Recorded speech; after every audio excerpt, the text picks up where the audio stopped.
signals for the Baltimore Colts. Unitas gives to Amici. The Colts are the world champions. Amici scores. It's amazing, sensational, dramatic, heart-rending, exciting, thrilling finish in the history of college football. California has won the big game. 5 seconds left in the game. You believe in miracles? Yes! Unbelievable. This is Phil Steele. This is Mike Burnham. This is Wes Durham. This is Mike Ashley. Hi, this is Chuck Foreman, number 44 of the Minnesota Vikings. Woo, mercy, this is handsome Jimmy Vane, the Boogie Woogie Man. This is Coach Fry with Virginia Tech football, and you are listening to Big Dog Sports Talk. Are you ready to rock? Are you ready to roll? Okay, let's do it. You're in the doghouse with Rick Watson on Big Dog Sports Talk, presented by Pulaski County Sports and Entertainment. Join us in the Family Fencing Studios and chime in on the McClellan Chiropractic chat line. He's keeping cool with help from Little River Heating and Air, but this show is straight fire. And now, the big dog, Rick Watson.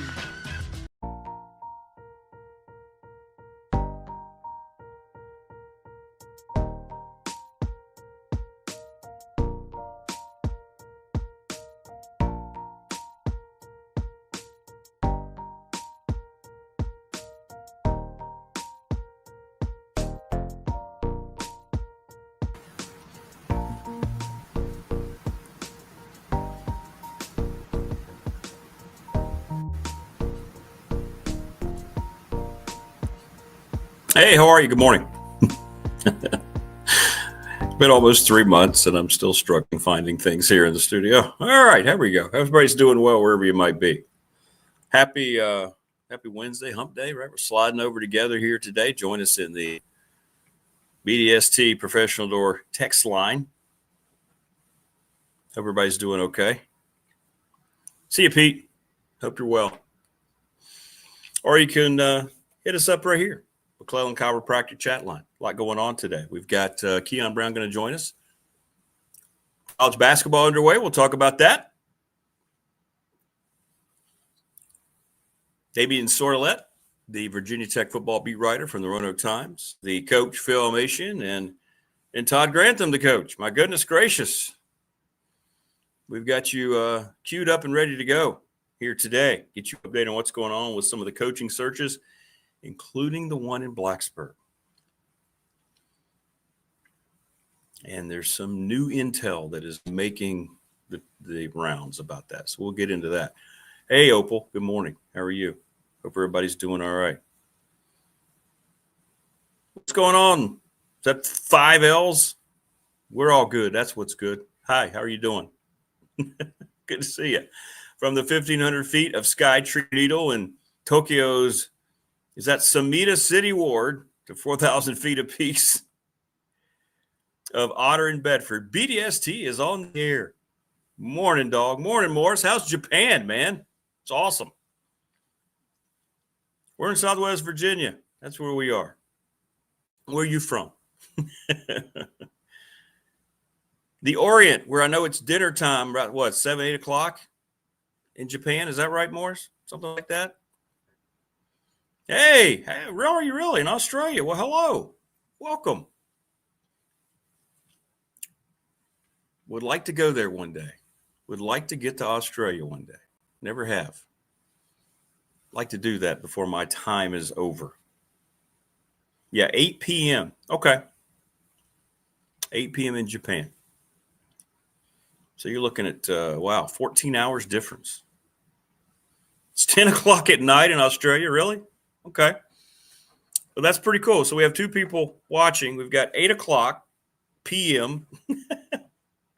We got 8 o'clock p.m. in Japan and 10 o'clock in Australia. That's cool. Whereas we're at 6 a.m. Eastern time here in the States. Wow.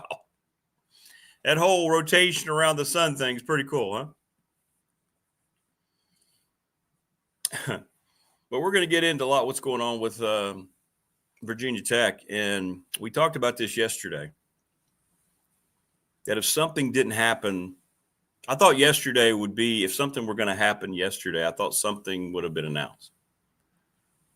So I made this image last night They won't let you draw real people. They won't let you come up with real people in AI. But I believe this is now the current state of where the whole James Franklin, Virginia Tech relationship may be headed. Right there, I kind of believe that might be where the reality of this thing might be. Right there. We love some hoops. We want to stick around for Kion Brown. He's a hoops expert. I believe that, and we're going to talk about it with Todd, get his take. It'll be kind of cool to get his take on all this. But it feels like, just from what I've gathered, from what I've been told, it feels like at this point, if James Franklin takes the job, it's for him. This is just me creating this scenario. This isn't saying it's fact. My opinion is my opinion. There you go. So in my opinion, I believe if James Franklin ends up being the Tech coach, for him, it's a last resort. I do not believe that Virginia Tech is in his top 3 choices. Not his. He is Virginia Tech's top choice. But you have a guy who was fired.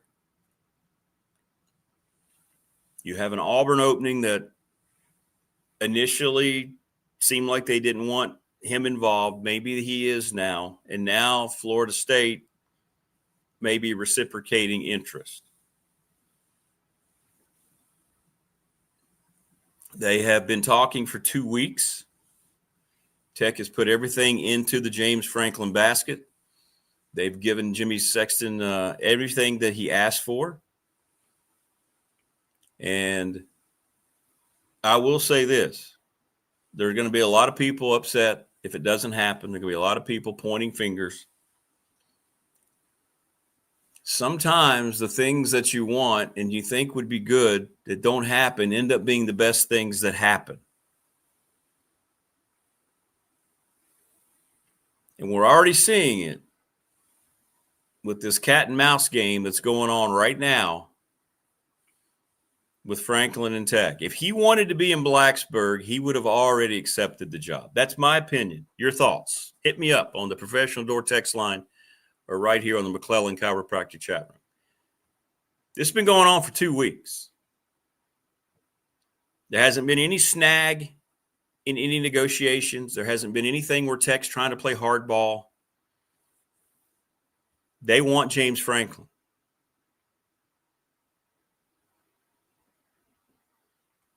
The time for figuring out negotiation and the time for, all the little details of everything would have been worked out last week. Here we are now into this week, and we still didn't get any. I thought yesterday would be an action day. I really did. Yep. But if that ends up being the case, and who knows, he could reach out. I think the whole thing of him taking Tech's job is when he gets information about these other jobs and Sexton gets information that he doesn't want,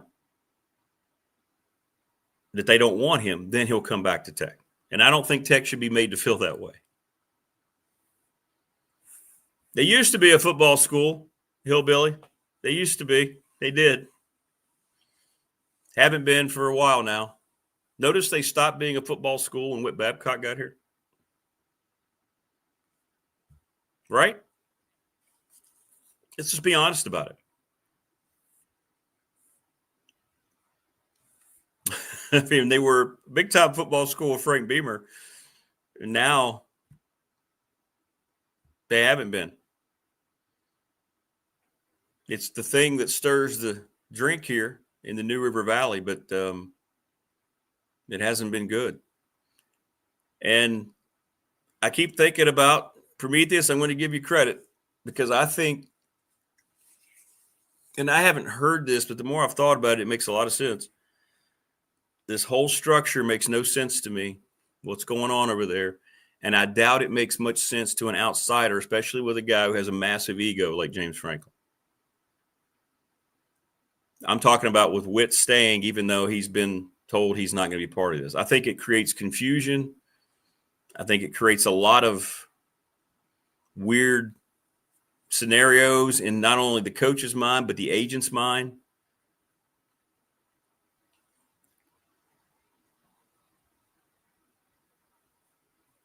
So I'm telling you, if I'm Virginia Tech, and we're going to find out, Todd will have some information for us. If I'm Virginia Tech, and this is indeed the scenario where he's like saying, yeah, I've got your offer, but let me go out here. Then if I'm Tech, I say, you know what? No, you know what? We're out of this thing. You got to be able to move on. You got to be able to move on. Have enough self-respect for yourself to move. Because this is still a good job. It's a job that you can find a really good head coach with the right mindset coming here and win. And I'm going to stick to it. I said it from day one. You go down to Harrisonburg and bring back the dynamic duo and just watch this program develop. It may not be what the press conference that you wanted. You wanted to parade James Franklin out there. And this isn't saying that the deal's completely dead at all. I haven't been told that, but I have been led to believe that Franklin thinks he's going to be a candidate at another one of these jobs that's about to come open, Florida State. But to me, the whole vibe feels like, knowing how much Tech's put into this or what I've been told and how much they've acquiesced to the demands, and yet they are still not being told, yeah, I'll come there. What's up, Brendan? I don't know. We'll get your thoughts on it. You're the smartest listening audience on YouTube, so we'll let you let me know what you think. Would he win here? I think he would. To what level? I don't know. Would he flip the talent level upside down, maybe overnight? Yes, he would. But at this point, yeah, Ryan Silverfield's done a great job, hasn't he, battling back? He had that despicable loss to a 22-point underdog, and they've looked dominant the next 2 weeks, and that's what you look for right there. You're going to have hiccups,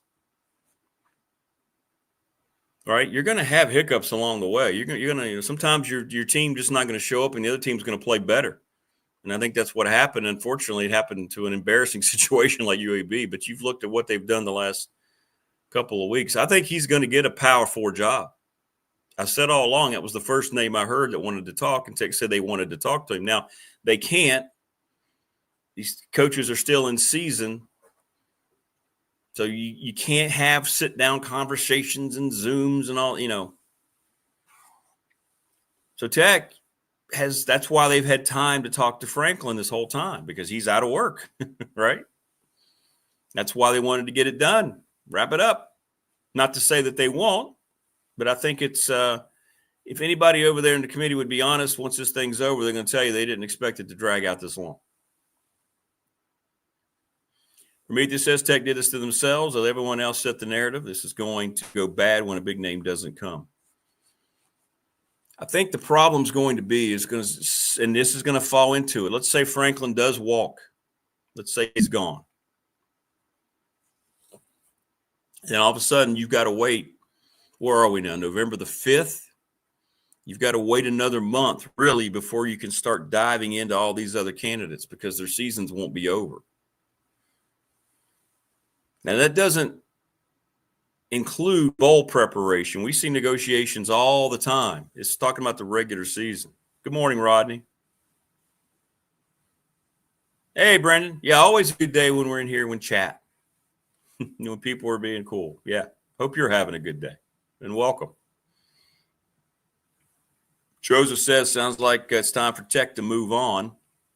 If Tech ain't his number one place. I think it's clear Tech's not his number one place. But I'm telling you, man, let's take away the mess that's been created over there with Witt hanging on.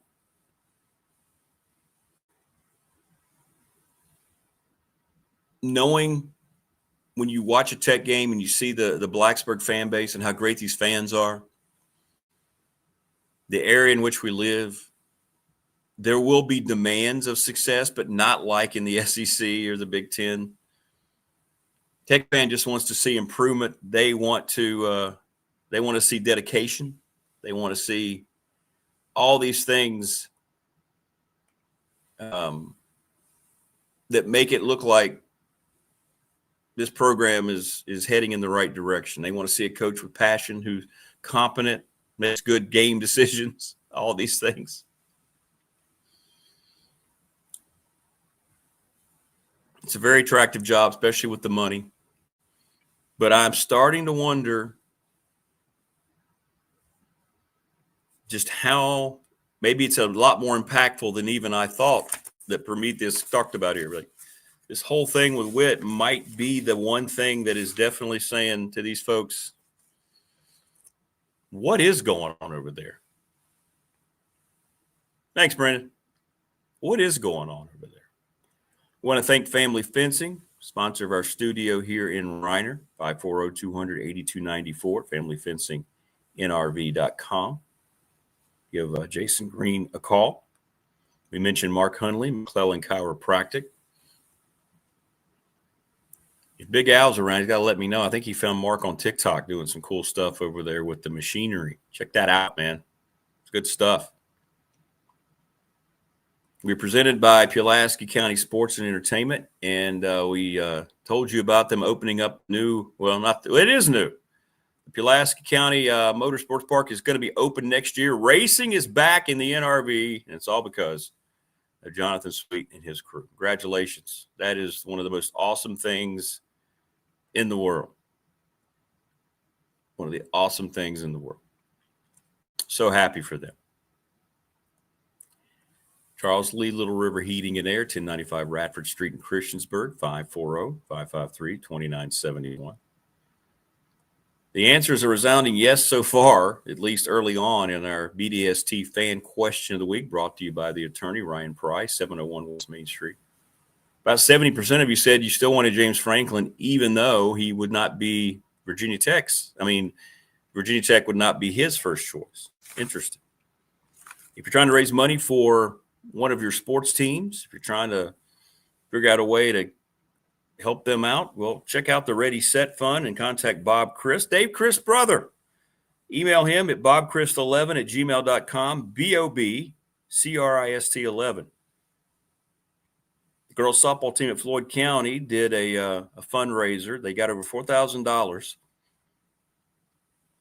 And all they did was send out text messages. Let Ready Set Fund show you how to do that. That's awesome. This is awesome. NRV Super Bowl's been around 25 years. Call in to reserve your lane, 382-5525. And James Lawson at Lawson's Mobile Home Supply has been doing it since 1997, 300 North Franklin Street, 540-381-8011. So go give those folks a look-see as well. National Bank, member FDIC, the exclusive banking partner, BDST. And Professional Door Incorporated, residential and commercial garage doors right across from New River Community College. They're looking for good people. Reach out to them if you need a job and you're handy, you want to work, you want a career. He said, just walk right on up and talk to me. You don't have to have an appointment. I'll be glad to let you know what we're looking for and be glad to train you up. Thanks to all of our sponsors. Couldn't do the show without you. So holler up. Hit me up. Anybody else wants to jump on. All right, let's get back to it here, shall we? Think about you applying for an 8-figure job yet knowing who's in charge of that. Yeah, I agree. 100%. Over on, okay, I didn't see this. What are they saying, Tebow? Over on 247, insiders are saying Tech's been in contact with PJ Fleck. Not sure what happened with Chesney. Fleck, I think Fleck wants out of Minnesota. I think there's only so much you can do there. Now, the expectations there, they want to beat Wisconsin. Well, you know what? We can talk to Phil Elmassian about the Minnesota job. He was at Wisconsin. Win about 8 games.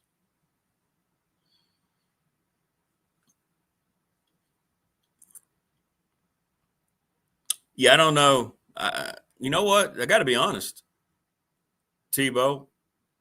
I've not heard Tech interested in Chesney at all. I'm giving you my preference and what makes sense to me, but for some reason, I've not heard that connection.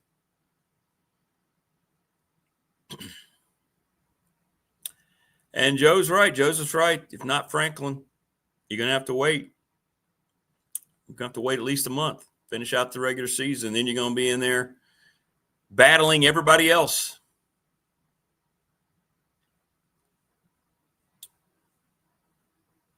So that's where we are. Can things change? Sure they can. Is anything set in stone? No. It's all a matter of whim at this point. It's all a matter of when maybe you wake up one morning for James Franklin and go, well, maybe this isn't such a bad thing after all. But the structure over there is not settled. And I think if they end up having to get a coach that we're not talking about a whole lot,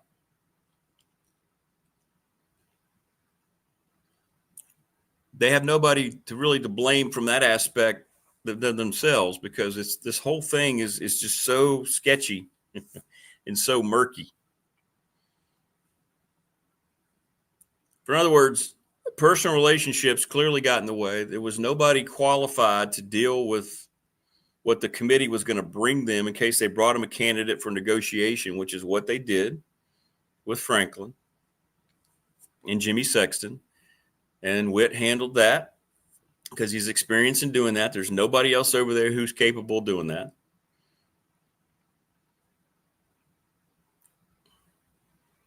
But it's a strange situation. I mean, look what happened at LSU.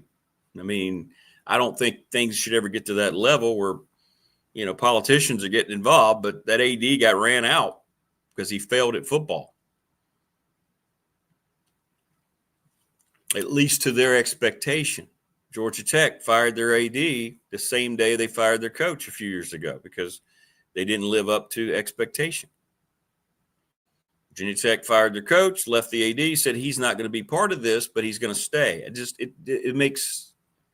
It's never made any sense.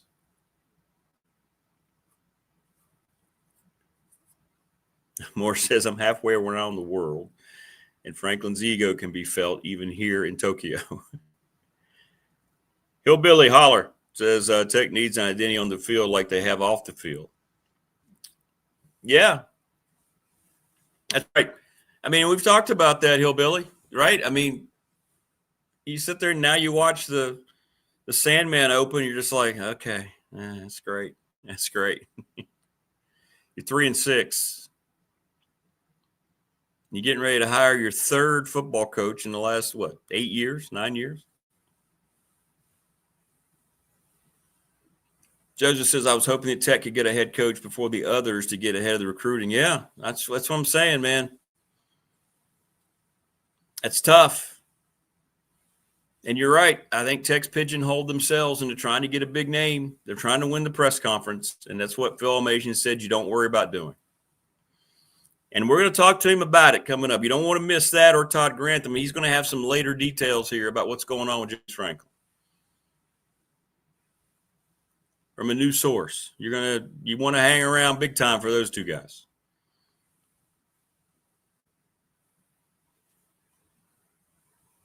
Let me ask you this. I mean, if you are a season ticket holder, if you're a Tech fan watching, do you really want a big name that much? I don't know the answer. I'm asking you. Have they done their research, or is this just Tech assuming they have to have a huge name like James Franklin? Maybe that's feedback they've gotten. But again, this was all set up once again by Whit Babcock for the direction he decided to go with his second football coaching hire. We aren't revisionist historians here, as we said back on the radio show, when all this went down, it didn't make much sense. So I have no problem saying it now. It's not saying because it didn't work out. I'm not surprised at all it didn't work out. Why did you make your second hire somebody who's never been a head coach at a place like Virginia Tech, who was a co-coordinator, just because he had a connection with Tech? So the mindset then was to bring somebody in. We've got a pattern going here, don't we? This just hit me. Think about this for a second. Witt comes in, very self-assured, brought in Justin Fuentes, 0 ties to Virginia Tech. 0 ties to Virginia Tech. On paper, it looked like a 5-star, like he said, it was a 5-star recruit who didn't work out. The complaints, many of them, were this guy has no idea about the Virginia Tech way. He comes in here, you try to change everything. No respect for Coach Beamer, blah, blah, blah. So you go into the next hire. There were some good names that were attached to this hire, the second hire. Kurt Signetti was one. Matt Campbell at Iowa State was another. David Clawson at Wake Forest was another. I'm just giving you some of the ones that I knew wanted to be involved or were involved. And then you named Brent Pry. I don't know whether it's true or not, but I was told Brent Pry was hired off of a Zoom call. I don't know whether that's true. Because he had a connection. He was a GA with Coach Beamer. So was the mindset, oh, okay, that's going to put him over the top. He's never been a head coach. But look, the last guy we brought in had nothing to do with Tech. People didn't like that, so this guy does. So it's going to be A-okay. So now you go from a no name, if you will. And now what do you think? Okay, well, now I hired a no name. So what does Tech feel like they have to do? They have to go out and get a coach to win the press conference. So you see what I'm saying? It's almost like they're trying to correct the mindset they've taken into these hires if they are dead set on winning the press conference with a big name. Hokie Rock says they're trying to get a big name to keep the season ticket holders from jumping ship because a lot haven't renewed for next year, probably why Chesney isn't being talked about. Very possible. Very possible. They are assuming folks in the stands like Hokie Rocks they just want a good coach. Chesney, he would, yeah. I can't imagine anybody being upset if Bob Chesney's named the head coach. The only reason a big name is to draw interest to get more donations. If Tech hires a no-name coach, donations will be hard. Jimmy says, I'm not a Virginia Tech football season ticket holder, but if I wanted to be, I would want a name or a coach. There you go. Well, he's saying he would like a name. Good morning, Wayne. I think Tech fans want immediate gratification. They may have lost patience, which I would understand. Older fans remember how Beamer built it versus how Franklin can have immediate credibility. Yeah, an unknown coach could take a few, or an unknown coach may hit the ground running and surprise people. It happens too, yeah.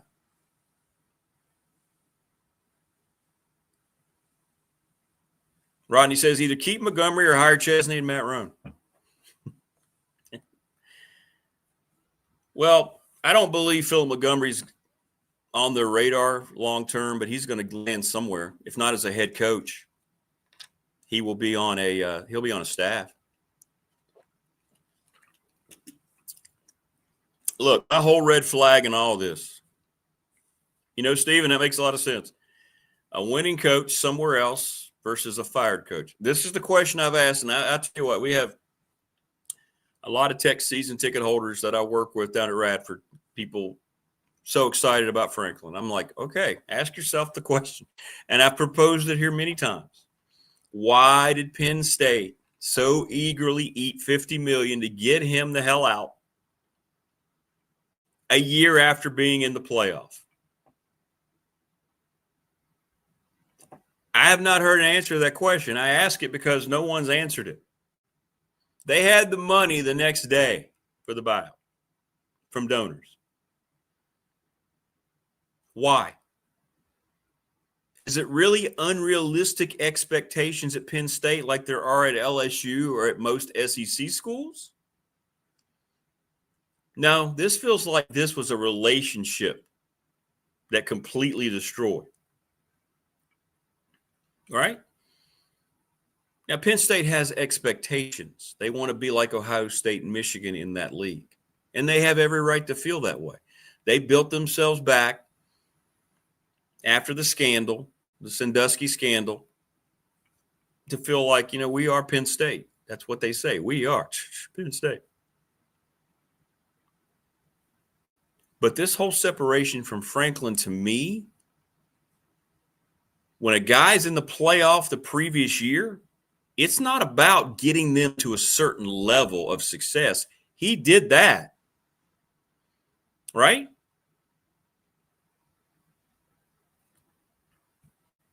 This was a personal firing. Hasn't been much said out of it. Franklin hadn't said anything other than he didn't take any responsibility for it, right? Tried to use the dreaded game day set as his soapbox.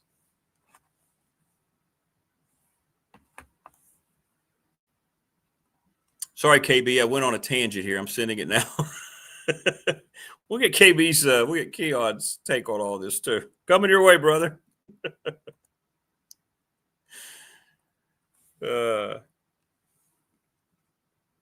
Coming your way.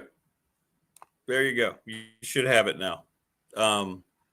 We'll get Keon's take because this, it's not just basketball, not just football, it's basketball. Yeah, and Paul, I'm going to stand by that too. I've said that all along. I mean, as long as Bruce and Bud are there, they're going to find a good coach. There's going to be a good coach. But at some point, even though, let's say they're both enamored with Franklin, or maybe they're not, at some point, don't you have to say, you know what? We're not doing this anymore. Here's our offer. You don't take it today, we're pulling it. See ya.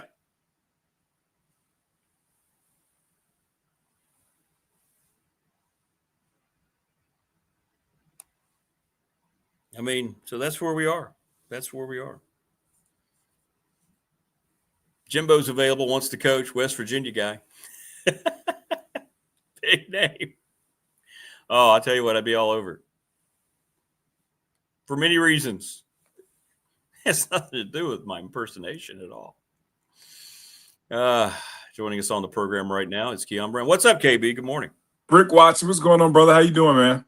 Now, hanging in there, man. We'll get into some college hoops. So let me ask you, if you were a school and you made every offer you could and you had acquiesced to the demands and you still have this guy saying, well, you know what?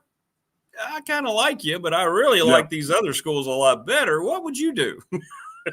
Well, I say, come on, man. What are we waiting on? You coming here or not? I put the pressure on them. That's what you got to do nowadays, man, because you can say you pretty much know what you're thinking. So let us know if we're wasting our time trying to get you. You clearly know. It's like dating a girl, right? And you like, what are we doing? Back in the days, you just had the note that says, do you like me? Yes or no, circle one or the other. Like, we can get this over with. I won't bother you again. But don't keep me pushing. Now it's like modern dating in 2025. When you take the girl out to the restaurant, she's just using you for food. That's how they do now. Just get straight to the point. James Franklin, do you want to be here? Yes or no, dude? So we can move on and find our next coach. We want you, but you got to want us too. That's why I'm doing. Come on, man. We can't keep playing these games, man. What are we doing? What are we doing, James? Come on, man. Agreed, man. I like the analogy. You're right. It's how dating has changed, right? Yeah. Completely. Yeah. Everything's on social media now. You don't meet a girl in a grocery store anymore, at the movies or at the mall or anything. You find them on Instagram, you slide in those DMs and you say, what's good? I'm such and such. Who are you? You like a million of the girls' picture, whatever the case may be, to get the girls' attention. That's how you do it nowadays. Virginia Tech is giving James Franklin all the attention he wants, but now James Franklin is acting like the Instagram model of 200,000 followers. Not the Instagram model of 1 million followers, 200,000. Think you're too good for it. Come on, dude. Come on, man. This is a partnership made in heaven. Hopefully you can see that soon. I know. It would be the way he recruits in this area. Yeah. I mean, the way they've plucked players out of Virginia. He knows this terrain from Virginia to Pennsylvania as well as any coach. You know, I'm with so you. my wife's uncle is a Penn State football alum. And he was just retired, but he was the athletic director at Varina High School. James Franklin was yeah. up there so many times because of, the rich football tradition that Varina High School has. Yeah.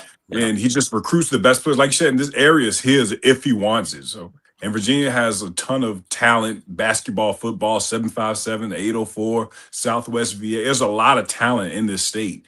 Look at the prep schools of like Fork Union, these high school. Come on, man. Come on, James Frank. This is where you need to be. If I got to sell you, it's something, dude. Come on, man. Wayne's asking, would you take the girl to Olive Garden or Panera? Oh, gosh. In 2025, they may not accept it. I got to send you the list of where these girls send where they don't want to go on the first date. They don't want to go to Olive Garden. They don't want to go to Cheesecake Factory. They don't want to go to the movies. They don't want to go and get coffee. I'm like, where the hell you want me to take you there? Where can we go? I'm glad my lady wasn't like that at all.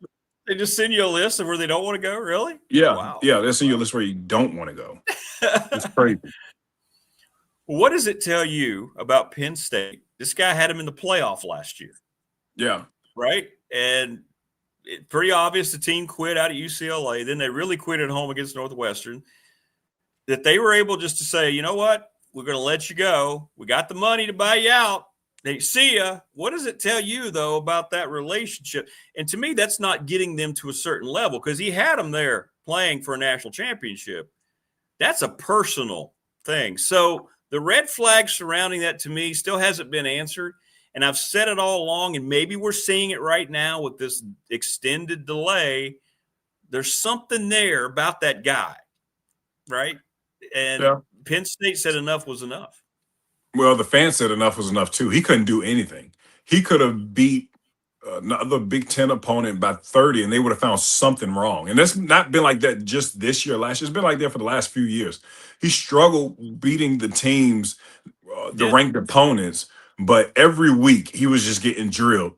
And in that last game, his last matchup at Penn State, you could just see it coming. He said, this guy's not going to last. And I think it was that night, everyone got the news that he was going to be let go, but you got to win, though, at the end of the day, especially at a school like Penn State, one of the top tier programs in college football. You got that opportunity. You have to find a way to win. You're in the playoffs. That's great.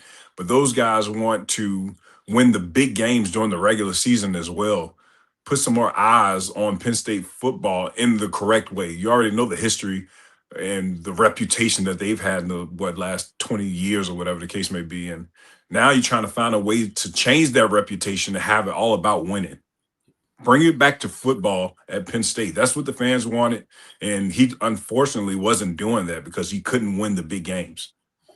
They even did it without a clear, concise candidate to replace him. I mean, they didn't care. They just said, we're done. We're going to jump into this fray like everybody else. So I don't know. It's strange. It's one of these things. And, this should have been done. We're in the bye week. I thought yesterday was going to be the action day, and then I started getting things like, well, hang on just a second. Yep. That's why I created that image where he's walking out the door. I think something is keeping him from committing, and I think it's because he's getting interest from one or two of these other jobs that he's looking at. So yeah, of course. He's got to think there's better jobs out there for him. I can't wait to see where he lands. I'm still hopeful that he'll come to Virginia Tech because I want Virginia Tech football to be great again. I want Virginia Tech football to be what it was when I was growing up, when it was a national powerhouse where guys wanted to go there. It's still a great job to have, and I think he's the guy that could bring it back to that. And I'd be really excited if he ends up the coach at Virginia Tech. I sold him early in this broadcast. Come on, I hope somebody send him this broadcast. I hope I sold him enough. Yeah, he did. Come on, dude. Well, I hope somebody up there. I want somebody up there. If there's any dignity left in reporting, I hope somebody one day tells the story about what happened in that divorce with Penn State. Yeah, and then I hope if he ends up taking this job, I hope some of our media actually says, so why did it take so long? What was going on there? I hope somebody. I think it's a fair question to ask. So yeah.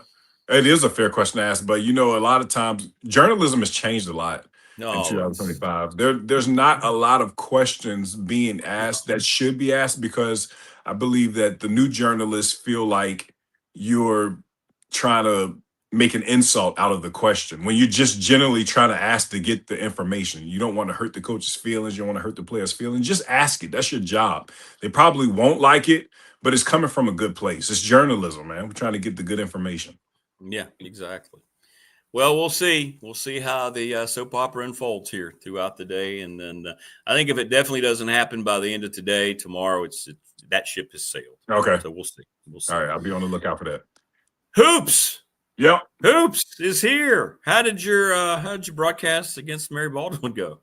I thought it went well. The game was very competitive. It's like commentating is like riding a bike, though. You got to get back in rhythm a little bit.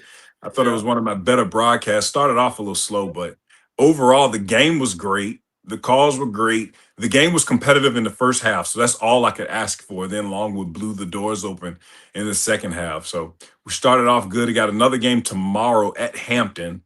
So it's Hampton. They play against Mid-Atlantic Christian. Maybe a little bit better than Mary Baldwin, but still a game. So we'll see how that goes through. Well, the Radford game went opposite. They Yeah. jumped out to a big lead early, and then all of a sudden, here come the Leathernecks. And they took the lead in the second half, and we're thinking, uh-oh. But they won it by 5, and, and Radford's got West Virginia Wesleyan Friday night. Yep. So it'll be, whatever that's going to be. But it was interesting. Those kids, they missed a lot of shots, and we've talked about that. When you shoot a lot of threes, if you're not hitting them, all of a sudden, you become kind of susceptible to things. And give Western Illinois credit. They played really hard. And I give the Radford team a lot of credit because they found a way in the end to make plays. They got to the line. They made their free throws. And maybe a game like that can help you, right, when you're a new squad. Maybe. I don't know. We'll see. No, for sure, Ken. I was fairly impressed with Radford. The response was great. Like you said, you started off on a high note, you make the run, and you get the lead, and then you get cold. But that's the thing about Radford. If you're going to live and die by the 3, you better be at your average when you're shooting, because if you get cold, other teams are going to take advantage of that, like we saw on Monday. But when you have the offense where it's analytic based and you're only going to be shooting shots at the rim and at the 3, I think you're going to see a lot more teams play Radford for the drive. So they'll let them come inside and take 2s. They'll take away the 3s. I like the ball movement and the offense overall of Radford, though. I think they'll continue to be better. I think they'll be one of the better teams in the Big South. It's still my pick to win the Big South, even though what I saw from High Point was, my goodness, they look like a team that could potentially get an at-large bid out of the Big South. That's how good they look. But I like what I saw from Radford. It's just the non-conference schedule. You want to play your best basketball at the end of December, January, going into February, and definitely March come tournament time. So, Coach Chu, congratulations on your first win. I like what I saw from the guys, highly skilled, and they'll be winning a lot of games this year. Yeah, how about beating Furman, top dog in the Southern Conference, by 30? Gosh, it wasn't close. That's what High Point did. Wow. Yeah. Number 8 in the mid-major poll, by the way. High Point. Yeah, they're going to be going up at the end of the week because that was scary what I saw from those guys. The three-point shooting, the defense, the rim protection, the way they were sharing the basketball, how balanced they are. That is a really good team down there and from High Point. And I was like, you lose Kamani Hamilton, you lose Kessa Jiffa, you lose Jeslyn Bodo, you bring these guys in not knowing how they're going to mesh and how the chemistry is going to be. You hear the reports that they all like each other. You hear the reports that practice is going well, that the offense was flawless and seamless, and you saw the end result versus a very good Furman program. Furman is one of the best mid-major programs in college basketball, and then you do that to them. One of the favorites to win the SoCon, and you embarrass them like that. Oh, man, it's going to be a long night for anybody who has to play against the Panthers. Well, and everybody said, and rightfully so, Alan Huss is just a hell of a basketball coach. Yeah. He's waiting to take the job at Creighton next year. Yes. But, Flynn Clayman was his right hand. Yeah. This isn't like they're going to have much of a drop-off with this guy. And they went out and found all sorts of new players. Yeah, we'll keep an eye on that. But, that was a heck of an opener for them. And Tech, they had a tight first half. Another Big South team, Charleston Southern. It was a 4-point game at halftime. But, the inevitable happens in games like that to start the season. What did you think of Mike Young's team in the second half? Well, early on in that game, I thought that Virginia Tech's defensive particulars needed to be better. They kept going under ball screens. And in return, Charleston Southern was knocking down a 3. I think they made 8 threes in the first half. So that'll always keep you in the game if you can do that. And then in the second half, I think Virginia Tech only went under a couple of ball screens, and Charleston Southern missed, and only connected on one or two of them. But that changed. You saw how explosive Virginia Tech could be because in the second half, they went on that 19-0 run.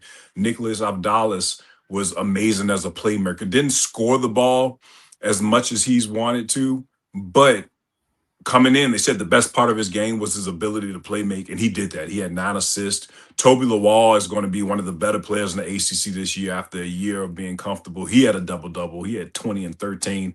Hansberry from the West Virginia transfer played out of his mind as well. He had 19 and 12. Virginia Tech looks like a really good team. I think you can see the offense and the firepower that they have. It's going to be hard to go deep into the bench. They'll probably stick right at 8 to 9 players on the rotation, but they're deep enough to win. They have the shooting. As long as they can fine-tune that defense a bit and not start off slow, especially Saturday against Providence, they'll be fine. I think they'll win on Saturday, but you have to get those defensive particulars right and start off the game the right way defensively. Yeah, that's a good test, go on the road like that. It's at a neutral site. Were you were there when we went to Uncasville, right? Were you up on the roster? Did you go to that game up there? Maybe you weren't. Maybe that was before you. Yeah, I wasn't there. Yeah. Yeah. So it's a really cool venue to play basketball. Really cool. Really cool. Well, it's early on. And I think what people have to remember, and you know this as well as anybody, I mean, this, it was interesting. I was talking with Coach Boudreau, the Western Illinois coach. They have a lot of money games, if you will. Yeah. After it was a money game. They played at Iowa. They've got 2 more P4s after Iowa. He's like, we're just trying. He went out and found he was a junior college coach. So he went out and found some NAIA guys that were really good, that looked good. But he said, we're not worried about, and I've never heard a coach tell me this flat out. He goes, we don't care about wins these first 3 weeks. We're just trying. We got reasons we're playing the games we are. Let's see how these guys. This is a whole new team. They didn't have one player back from last year. Mm-hmm. Most schools are like that. A lot of schools. But he said, you know what? This is going to help us. We understand what we are. We understand where we are in our league, OVC. So it's interesting. A lot of people get so caught up in the 1-loss record in November, but it's important. But it's certain programs what they're trying to do. It's not. And once you understand what the goals are for some of these schools. Right. And it kind of reminds me of Drake from a year ago, how good that team was, having all those D2 transfers. And a guy that was so impressive against Radford the other day was Lucas Lorenzo. God, oh, my goodness. He was just torching the pies. My goodness. Unbelievable. He was like, you want some of this? You come get some. All right, we're going to switch him. You want some of this, Dennis Parker Jr.? Nope, we got you. You want some of this? Oh, he was giving it to everybody who wanted some. That kid can play. So it was unreal. Yeah. And Western Illinois was the only Division I school that offered him. I'm like, really? Right. And now you make guys pay, because when that happens, you have a chip on your shoulder and you turn out to be a guy like Javante Green, who Radford was the only Division I offer that you have. So any internal motivation that you can get by little tweaks like that, having one Division I offer, being under recruited, and it motivates you, it just allows you to play harder and go out for something bigger than yourself. Yeah, I agree. Kion Brown joining us, breaking down some hoops here. Good start for Tech. It'll be a good test for them against Providence at a neutral site. Radford should have a layup, literally, figuratively, at home on Friday. Who do the Lancers have next? You mentioned that you're Hampton. Yeah, Hampton has Mid-Atlantic Christian on Thursday. Longwood is at Pitt on Friday, so they're going up against Jeff Capel and a really good Penn Panthers team who's trying to, get back to the tournament. The ACC is going to be so much better this year that, you got to play the best quality opponents early on that you can. I think Longwood would be a good test for them. They should handle them, but obviously Pittsburgh is one of those teams that's just trying to get back right. And, as long as Jeff Capel's there, they'll have a chance to win, but we'll see how long Pitt can hold on to him and see if they can get back to their winning ways, because it's one of those situations. I'm not comparing it to James Franklin, but guys want to see results soon. And I'm a Jeff Capel guy because when I was in Richmond and he was at VC, I'm from Richmond, and when he was at VCU, he's one of the guys that started my love for college basketball. I was so young. I was like first grade or something like that. And he was the coach at VCU, and I've been following along, and I just want to see him win. And 2 years ago, they were really good. And now I want them to get back to their winning ways, but we'll see how it goes for Longwood against Pitt. And then we'll see North Carolina next Tuesday. I think if Radford can hit shots, they got a chance to. I'm not that impressed with North Carolina. I do like the freshman that they have. He's a guy that'll be a top 10 pick in the draft in this coming June, but I'm still not that impressed. I saw those guys versus Winston-Salem State a week ago, and it's just the jury is still out for those guys. I think if Radford can run their offense well, get open shots, knock down shots, they got a chance to do something big on Tuesday, and I can't wait to see that matchup. Yeah, I mean, games like that are when you hit the NIL like Radford did, and you bring in players. That's the kind of games that are really going to be fired up and ready to play, right? So we'll see. There's not going to be any fear in Radford. Those guys have been there, done that in college basketball, coming from Clemson, NC State, Minnesota. Todd Johnson being one of the best players in the OVC a week ago, or Jalen Johnson, I'm sorry, being one of the best players in the OVC a year ago, and they have a chance to win that game. I really believe that. Yeah. Well, all right, my friend. When's your next one? You're actually going to be on your broadcast? The Hampton tomorrow? Game? Yeah, tomorrow. It's tomorrow? on. Okay. Let me know how that goes. It's on Monumental Network, so everybody will be able to watch it. What is it? Monumental is the one that used to be like it used to be what the Wizards play on Monumental. It's like okay. Yeah. I think you saw NBC Sport. NBC used to have it, the channel, but I don't know. They got bought out or something like that. Okay. All right. Yeah. I don't think I've heard of that. When we were the Redskins, that's where you could watch the pregame and postgame show and all that.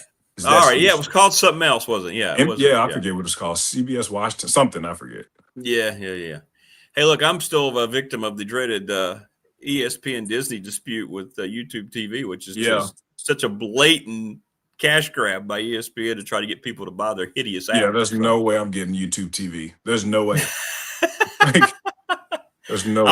I'll just miss games. I'm not going to buy anything. I'm not letting ESPN win. I'm not letting Disney win. I'm not buying. Now the thing about streaming, they thought it was a cheaper option than cable, but if you add up all the services, it's worse. You're going backwards.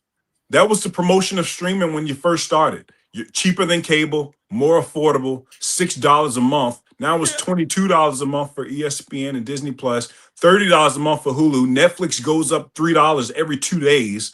What are we doing, man? What's going on? That's why I take my mom's password.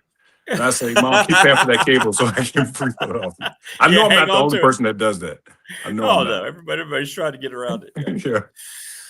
All right, man. We'll have a good call, and appreciate you as always. And we'll see how things look next week. I'll be weary-eyed next Wednesday, the day after the Carolina game. So, all right, brother. Appreciate you. All right, man. Stay safe. Yes, sir. Kion Brown joining us over. Great stuff from him as always. Yeah, how about that? That whole thing is such a blatant what ESPN's trying to do, what Disney's trying to do, force people. Hey, you want to watch? I don't know how much longer it can last. The NFL didn't have its Monday night game. So YouTube TV's got the largest subscription base, right? What is it, like 12 to 15 million subscribers? I don't know, whatever it is. And all those people couldn't watch the NFL game. College football is one thing, but the NFL is another. So how long do they continue to say, wait a minute? And by the way, how about advertisers that pay for these, these packages? And all of a sudden they're losing all these eyes. How's that going to work with ESPN and Disney? They sell all these games. We always complain about the extra commercials and the extra spots. Well, all of a sudden those spots aren't being seen by a whole lot of people. So how does this dispute make any sense to anyone? People were trying to blame YouTube TV, and it doesn't help them at all. At all. It wasn't their call. But ESPN, Disney trying to jack up the cost to make it so YouTube TV has to jack up their cost for subscribers.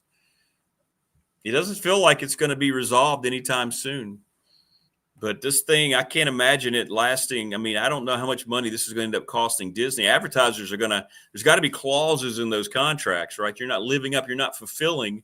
It's all about fulfillment. You're not fulfilling the deals that were in place with these networks when they signed on. That's something people aren't talking about enough, but sponsors aren't going to put up with this. They just aren't. Damien Sordelett going to join us, the Virginia Tech football beat writer from the Roanoke Times. We'll talk more about the Franklin situation. So, yeah, I'm not buying it. I'm just not.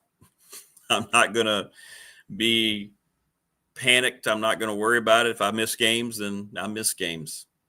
I'll watch other things. I'll be able to follow games, keep up to games, listen to games. I'll be fine. I'll be fine. But I'm not going to sit there and go, oh, my goodness, I have to go out and buy the ESPN stuff now, or I'm going to miss out on everything. That's exactly what they want you to do, because nobody was buying their way too expensive apps. So this is a way to force people to do it. And I've seen people who switch and say it's just terrible. You're just forced with everything. But that's where we are. But anyway, great stuff from Kion, as always. Phil Elmassian and Todd Grantham a little bit later on. Loaded for bear on the program today.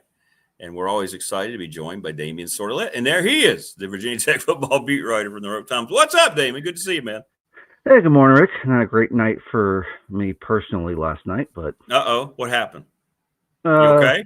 The grand old party did not do great. Oh, okay. You mean election-wise? Yeah. I gotcha. Yeah. That's not a great night. Yeah, not a great night. Let me ask you, are you tied into this whole – did you get caught up in the whole ESPN dispute with YouTube TV, or are you separate from that?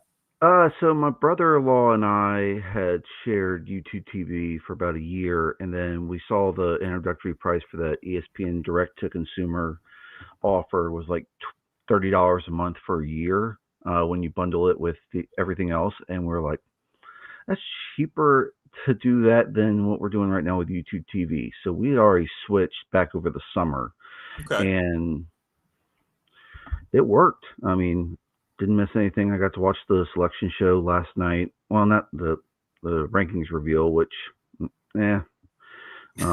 It's like you can just keep up with that on X, and right, yeah. It's like, I'm with you. But yeah, I mean, I didn't miss out. The only thing I was watching YouTube TV for was sports anyway, and I have an antenna, so I get all the over-the-air channels here, which is about 30 something of them. So I get ABC, CBS, ABC, Fox, the local stuff. So I wasn't exactly, caught off guard by any of this. So life just moved on for me from that standpoint. And I feel bad for everyone who uses YouTube TV because, oh boy, I mean, I understand missing out on some stuff. And I got to watch Ohio and Miami last night. So that was a good game. So yeah. Well, it's going to be very interesting to see how long that thing lasts. I don't know. We'll see. But you think about advertisers, right? They got to be like, wait a minute, we didn't sign up for this. You've taken them. How many eyes did you take off our products, right? And the whole thing is ESPN wants to drive people to its product versus going to YouTube TV, and it's going to get kind of messy. I'm waiting for them to say, hey, we're going to raise your price about double or triple what you're paying right now. And I'm like, I didn't sign up for that. No. I saw where they're going to raise their like Disney Plus, Hulu stuff like almost double. Did you see that? I'm like, what? Yeah, I saw someone mention, I think it went from like $70 something a month to like $150. Yeah. And I'm like, I wasn't paying that to begin with. I think that's Hulu plus live TV. I think that's gotta be it. Yeah. Because that's gotta be Hulu plus live TV. For it to be that much, versus those of us who don't. I mean, outside YouTube TV, I haven't done anything with live TV at all. I just rely on everything that comes over the air for stuff like that. I mean, I watch a lot of local news, so. Sure, that helps out the guys at FXR, DBJ, and SET, and forgetting one. So we'll see. It can't last. I can't imagine it's going to last a whole lot longer because there's going to be so much money lost. They're trying to get money, but there's going to be so much money, and the NFL is not going to put up with that. I haven't seen the ratings of the game on Monday night, the Cowboys game. That's usually a ratings boon, even though the Cowboys aren't very good. So. Those are really down. Yeah. And that was also on ABC, which if you're like me and you have an antenna, it's easy to pull that up on SET if you go to 13.1. But for those who are not on who have that and relying on the streaming, yeah, that hurts. And you can have people who tune away, especially if you get to a point where you're not going to have college football on, like especially these midweek games for Maction. You're losing out on potential ratings. And I know they weren't great ratings drivers to begin with, but people who want to watch college football, now all of a sudden they're not going to tune in, and that's going to hurt, especially when CBS Sports Network has a game. So instead of watching Miami and Ohio play, you're stuck with UMass and Akron. Wow. Okay. Well, it looks like it went down considerably. So that's what I was just looking that up. So we'll see. We'll see. Damien Sordelett joining us on the program. Hokey Rock saying the $150 thing isn't real from what I understand. His is like $90 a month for Hulu Live. Well, it's still a lot, but yeah, not as much as $150. So yeah, that's how much I think we were splitting about that price for YouTube TV. So yeah, good stuff. Okay, thanks, Hokey Rocks. All right, well, let's get into where we are with Virginia Tech and their coaching search. A lot of different reports coming out now. Kind of felt like it's been 2 weeks. Tech has acquiesced to every demand. James Franklin's still holding them at bay. What have you heard? Any rumblings on your end? I've downgraded to DEFCON 2. I was ready for something to happen Monday night. And then it was like, okay, well, came and went, and I may or may not have a 1,000-word story ready to go for that. And then, all right, I like the tease. Good stuff. I mean, I'm ready to go, and then because everything I heard was like, okay, it's closer than anything it has been, and then all of a sudden, maybe not. Stephen Godfrey was on a podcast. I think it was with Yahoo Sports over the weekend, and they were asking him, okay, who's landing where? And they asked him James Franklin. First answer he gave was Virginia Tech. Paused a bit, and he said, NC State could be an option. And that's, again, another job that's not open yet that Jimmy Sexton could be looking into and saying, you know what, let's wait. Instead of jumping on the bandwagon, instead of jumping, into this now and setting the market before other coaches are available. So I still think Virginia Tech's in the driver's seat for Franklin. Hopefully something gets done sooner rather than later, because I think from Virginia Tech's standpoint, if you want to, get this recruiting class going from where it is right now with 8 in the class, really small class, and add a bunch, you want a big recruiting weekend when Miami's in town. And if Franklin's in place, he'll be able to draw a bunch of prospects to Blacksburg just to do a visit, to see if it's right for them, especially a lot of Penn State guys. I mentioned a couple weeks ago, he's got 4 offensive linemen are recruited to Penn State, several top players on defense as well. So if you can start getting them to take visits, that could really help bolster a recruiting class, get you ready, and allows Franklin to start assessing the roster, getting staff in place, and all those things. So, if you're Virginia Tech, you want to get done as soon as possible. And I can understand why Jimmy Sexton would want Franklin to wait it out and see what else comes open. Because like we mentioned before, if a bidding war starts, it benefits Franklin and Sexton, and, hurts Virginia Tech and whatever other schools having to pony up a lot of money. How long do you think Tech will remain patient? Just a guess, we don't know. I mean, obviously they can't go out and talk to other candidates they may like because they're coaching other jobs right now. That's a no-no. No coach is going to be able to do that. Really, their contract's written, or they could forfeit their buyout. So what does Tech do? They just sit there and try to remain to be like a secondary choice? What do you think is going to happen? I think Virginia Tech's got to still keep doing interviews. And ideally, your number 2 choice isn't a Jimmy Sexton client, because then, because if it's a Sexton client like Bob Chesney, that's the downside there for those who want Chesney is he's a Sexton client. So if you call up Bob Chesney's representative, Jimmy Sexton's going to be like, all right, so you're going to give James Franklin this. Why don't you give Bob Chesney this as well? So you got to start negotiations with someone who's outside of the Jimmy Sexton realm. That could be like a PJ Fleck from Minnesota. I don't know if Dan Mullen's in the Jimmy Sexton client list. So you got to go somewhere so that way Sexton doesn't know what you're negotiating. And then Virginia Tech gains a bit of leverage back because Virginia Tech could have an agent leak out, oh, the Hokies are considering candidate Y for open position with Franklin debating what he wants to do. And now all of a sudden Sexton has no clue what the Hokies are offering. And then if he has to go back to Franklin and say, all right, we need to take Virginia Tech seriously and actually consider this offer now versus waiting, that could play into Virginia Tech's favor. So I would say, don't just sit on your hands. Hopefully you're still doing interviews. Hopefully you're still vetting candidates. And then hopefully your number 2 option is not a Sexton client. So that way you can go out there and make a push and have a backup plan in case Franklin tries to wait this out for like an NC State to come open, maybe Wisconsin to come open.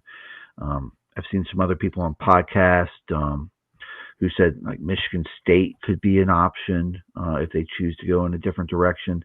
So there's a lot of moving factors here. So that's just something that Virginia Tech needs to make sure they're on their P's and Q's and have a backup plan in place. What'd you think of the game on Saturday? I didn't get to watch it, but I was keeping up with it, and it started out great. And I'm thinking, okay, this is going to be one of those days. And then I check again later, and they didn't score the rest of the game. What did you see on Saturday against Louisville? I saw Virginia Tech's I don't know how to say this, but the offense just, for some reason, once Louisville made adjustments at halftime to take away some of the option element out of the run game, it impacted Virginia Tech's ability to move the ball. Virginia Tech tried to do some similar stuff to what they did against Cal, and for most of the second half, Louisville stymied it pretty well. There was a 2-play sequence in the third quarter that really turned the tide of this one. I think it was probably one of Jones's best deep balls of the season, probably up there with the deep pass down the sideline to Aiden Green against Old Dominion, where this one's to Donovan Green, and it hits him right in the hands, and he drops it. That's third and 10. That would have gained, if not the full 75 yards for a touchdown, that would have gained like 30 to 40. Mm-hmm. You're in plus territory, so you're in love field goal range already. And if you go down and score, you're now up 23 to 14. Instead, you have to punt it. Colin Lacey returns it 63 yards to the 5-yard line. Louisville scores 2 plays later, and that's all she wrote. Tech's defense just got gassed in the second half. So you can't ask them to come up with 2 fourth quarter stops and then ask them to do it a third time. I mean, they've just gassed against a really good Louisville team. So I think Tech battled. That's the one thing about Philip Montgomery's teams. They're going to battle. Tech battled, and then they just got tired. You could tell on that Kion Brown touchdown run. It's just the linebackers, the defensive line was taken care of, and the linebackers were just a step slow to get to their spots, and then the safeties were, again, a step slow, and that's because they were playing a lot of snaps in the second half, and they were gassed. So that hurt, and the open week's a good time for Tech to get rested up and hopefully get some players back for the stretch run here. Yeah, and that's the thing. They'll. I guess there's their media availability today. Is that right, Coach Montgomery? Yeah, this evening. Yeah. Yeah, you guys will talk and see. But how they handle the bye week, it'll be interesting, and also be a good time during the bye week to name a head coach. But hey, I digress. Yeah, I mean, ideally, you would think you do it. You would have done it yesterday, right before the rankings reveal, so that way you kind of get some buzz from that from ESPN. Yeah, exactly. I thought yesterday would be the day. I did. Yeah, but again, Jimmy Sexton is known for stretching these things out and trying to drain every last cent he can, because not only does it benefit his client, he gets handsomely compensated for it. So, yeah, I think this is I don't know when announcement's coming. If it doesn't come this week, I'm hedging my bet more toward Thanksgiving. That's how it's going. If it doesn't come this week, it won't be James Franklin. No, it will not. If it doesn't come today or tomorrow, I don't think it's James Franklin. I still think this week or maybe even early next week, because from everything I've been hearing, like Tech has given its best and final offer. Yeah, they've given everything. Right. Yeah, I've heard the same thing. Yeah. And like again, Sexton wants to draw this out as long as possible because he wants again Tech to have some sort of bidding war. But at the same time, Virginia Tech's got to be like, all right, if you don't want to be here, exactly. Sorry, now we're moving on. So exactly. Yeah, it'll be interesting to see. I'll be interested to see how long Tech lets this play out, or if, like, hopefully they are doing some vetting and they're doing some more interviews behind the scenes and not just putting all their eggs in the James Franklin basket and then praying it hatches. I know. Let me ask you this, because a lot of our viewers here in chat bring it up, and I think it might be something. How much do you think? I don't know. Again, we're speculating because we don't know. It's probably an unfair question, but how much do you think the scenario, the setup at Tech still with Witt there, not really sure about the roles, who the coach is going to answer to, how much do you think that could be playing into these negotiations and what a guy like Franklin and Sexton may be looking at going, I know Sexton's been dealing with Witt, and that's why Witt's there to talk to these agents because nobody else there is capable of doing it. They don't have anybody under him that has any experience. So I get that. But how much do you think they're going, okay, how's this going to look then, right? Who am I going to answer to when I get to Blacksburg? Yeah, and you'd hope the committee has answered that question. I hope, in some way. Because, again, we have not gotten, ever since Brent Pry's been fired, we have not gotten anything from Virginia Tech saying, Whit Babcock's our guy, we have a vote of confidence in him, or we haven't gotten anything. So, again, we have no clue, but you hope the committee, through whatever charge Tim Sands has given them, has an understanding of explaining what the athletic situation is going to look like moving forward. Is that going to be, okay, well, we're reorganizing everything, Witt's here in this capacity or he's not here. Right. And it seems like the GM, I don't know if the GM is going to report directly to, the president. Right. I would have a feeling the GM, if it's going to be a 50-50 split in terms of responsibility, the GM is still going to report to the athletic director or CEO of athletics, however you want to call it. So that would be something where, again, I've heard something similar. You've heard the same things when it comes to donating, when it comes to if Witt's still there. When it comes to, we don't know if we're going to donate or not, or give more because of this. So I would hope that they've addressed it behind the scenes. Well, I know Witt has publicly, when we've talked to him, granted we haven't talked to him since Pry's been fired, he's given a statement and he's talked to Bill Roth, and that's it. Yeah, that was it. Nothing else. Just I saw him after the Georgia Tech game, waved to him. That's it. I haven't had a chance to talk to him. So I have no clue what's going on. I don't think anyone outside of Virginia Tech knows what's going on. You would hope people at Virginia Tech know what the future is going to hold. So, again, I don't know how this is playing out. I think they're probably the outside perception is if the athletic director is not making the hire or not running this search, there's something going on. And, considering how close Franklin and Brent Pry are, James Franklin has probably, gotten as much info from Brent Pry as possible about. Well, that's right. That's right. About reading the tea leaves in Blacksburg, and then, a holdup could be, does Franklin want to be here with Whit Babcock as the athletic director, who is going to be overseeing the general manager? And then I know.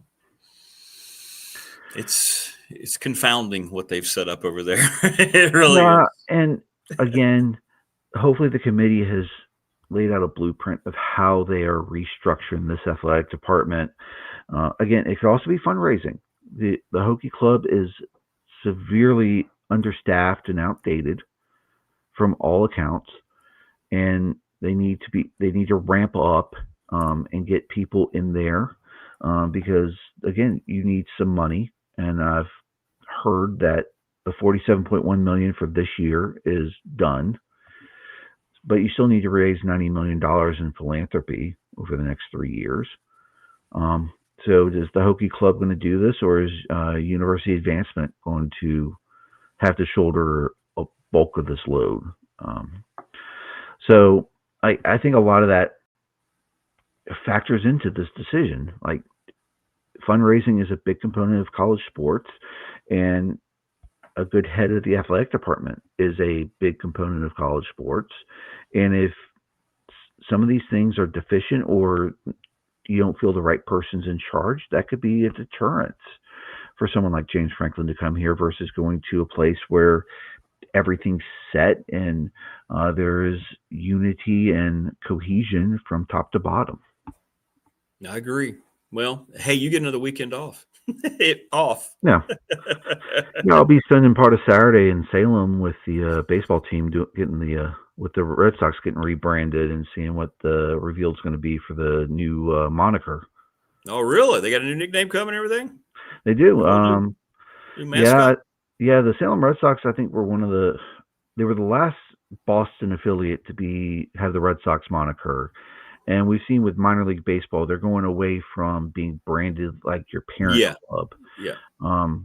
Because, again, Salem's part of that 10-year player development agreement. And who knows what's going to happen with minor league baseball when we get to 2030.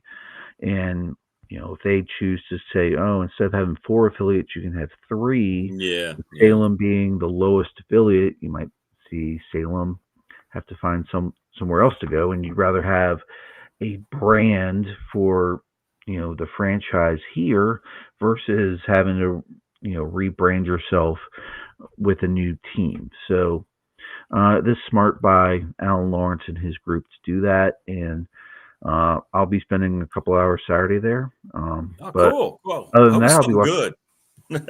Oh yeah, like cool. Hellbenders or would be a good one. Give us a good, cool nickname. It'd be cool. Yeah, give us something cool. Buy some merch. Yeah. Yeah, they're probably not going to go to Avalanche because that's when they were affiliated with the Rockies. I don't know what they're going to do in terms of. They need something specific to this area. I know Otterbots and Danville with that team. It was kind of cool. And you've seen like the Appalachian League teams that are no longer affiliated with minor league baseball. They're now that summer league team. They got kind of creative with their names. They did. They got creative. Yeah. So, I mean, maybe you got inspiration from when the Banana Ball was in town and maybe come up with a name similar to that. Have something fun. Yeah, exactly.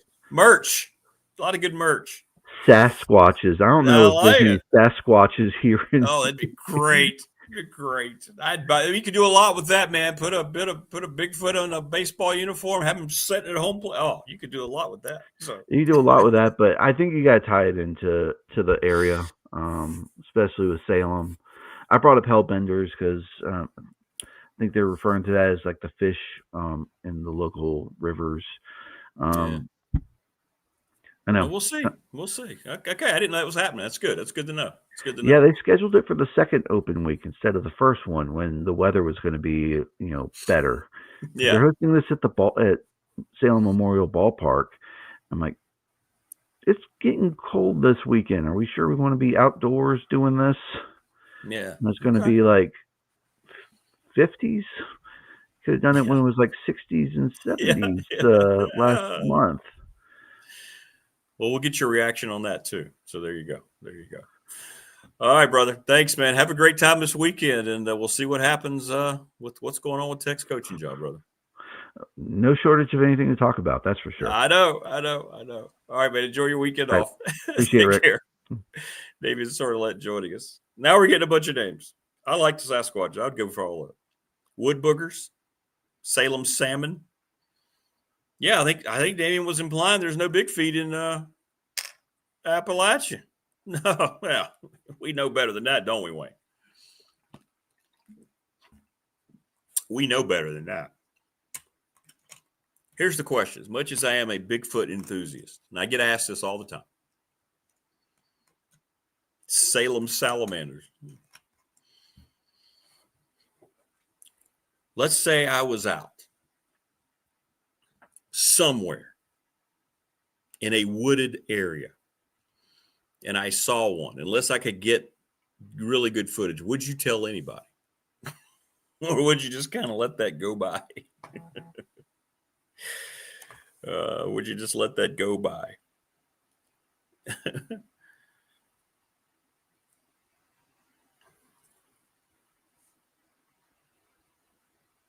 All right, here we go. Joining us now on the program, Elmassian. I don't know whether he believes. Coach, I know you're out fishing all the time. You're out there in the wooded creek area. You ever seen any Bigfoot out there or anything? No, just looking for that smallmouth in the New River, my friend. Down to Parrott, Virginia. Good fishing down there.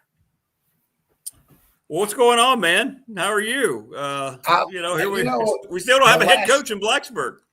Yeah, well, there you go. That's a part of it. It's a process. Everybody be patient. They'll work to try to do the right thing, I'm sure. The best thing about that last show with Marty and Coach Rags, I would just want to say something on that. When I got off the show and started thinking about that, and you mentioned it too, Marty, just the genuine love and respect that he has as a player for Coach. He got emotional. He started crying about the whole Spartan football when Coach went into that. I tell you, man, that was powerful. Yeah, it's special, and and then just the community, his teammates, and I started. This is why you stay in the game and play the game. And, there's no doubt for those connections. And I got a call from the two kids that I coached at UMass yesterday. Oh, did you really? That's cool. Out of the blue, and it was a transition from 1AA to 1A at the time I took the job, and we were in the MAC. We were playing Michigan, Wisconsin, and one of the kids, he made first team all MAC linebacker.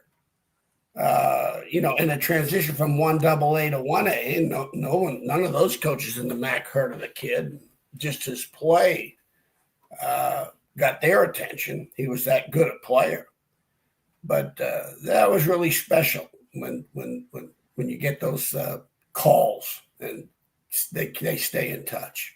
So I can appreciate what Marty and his relation with Coach is. It's really special, and I appreciate letting me be a part of that.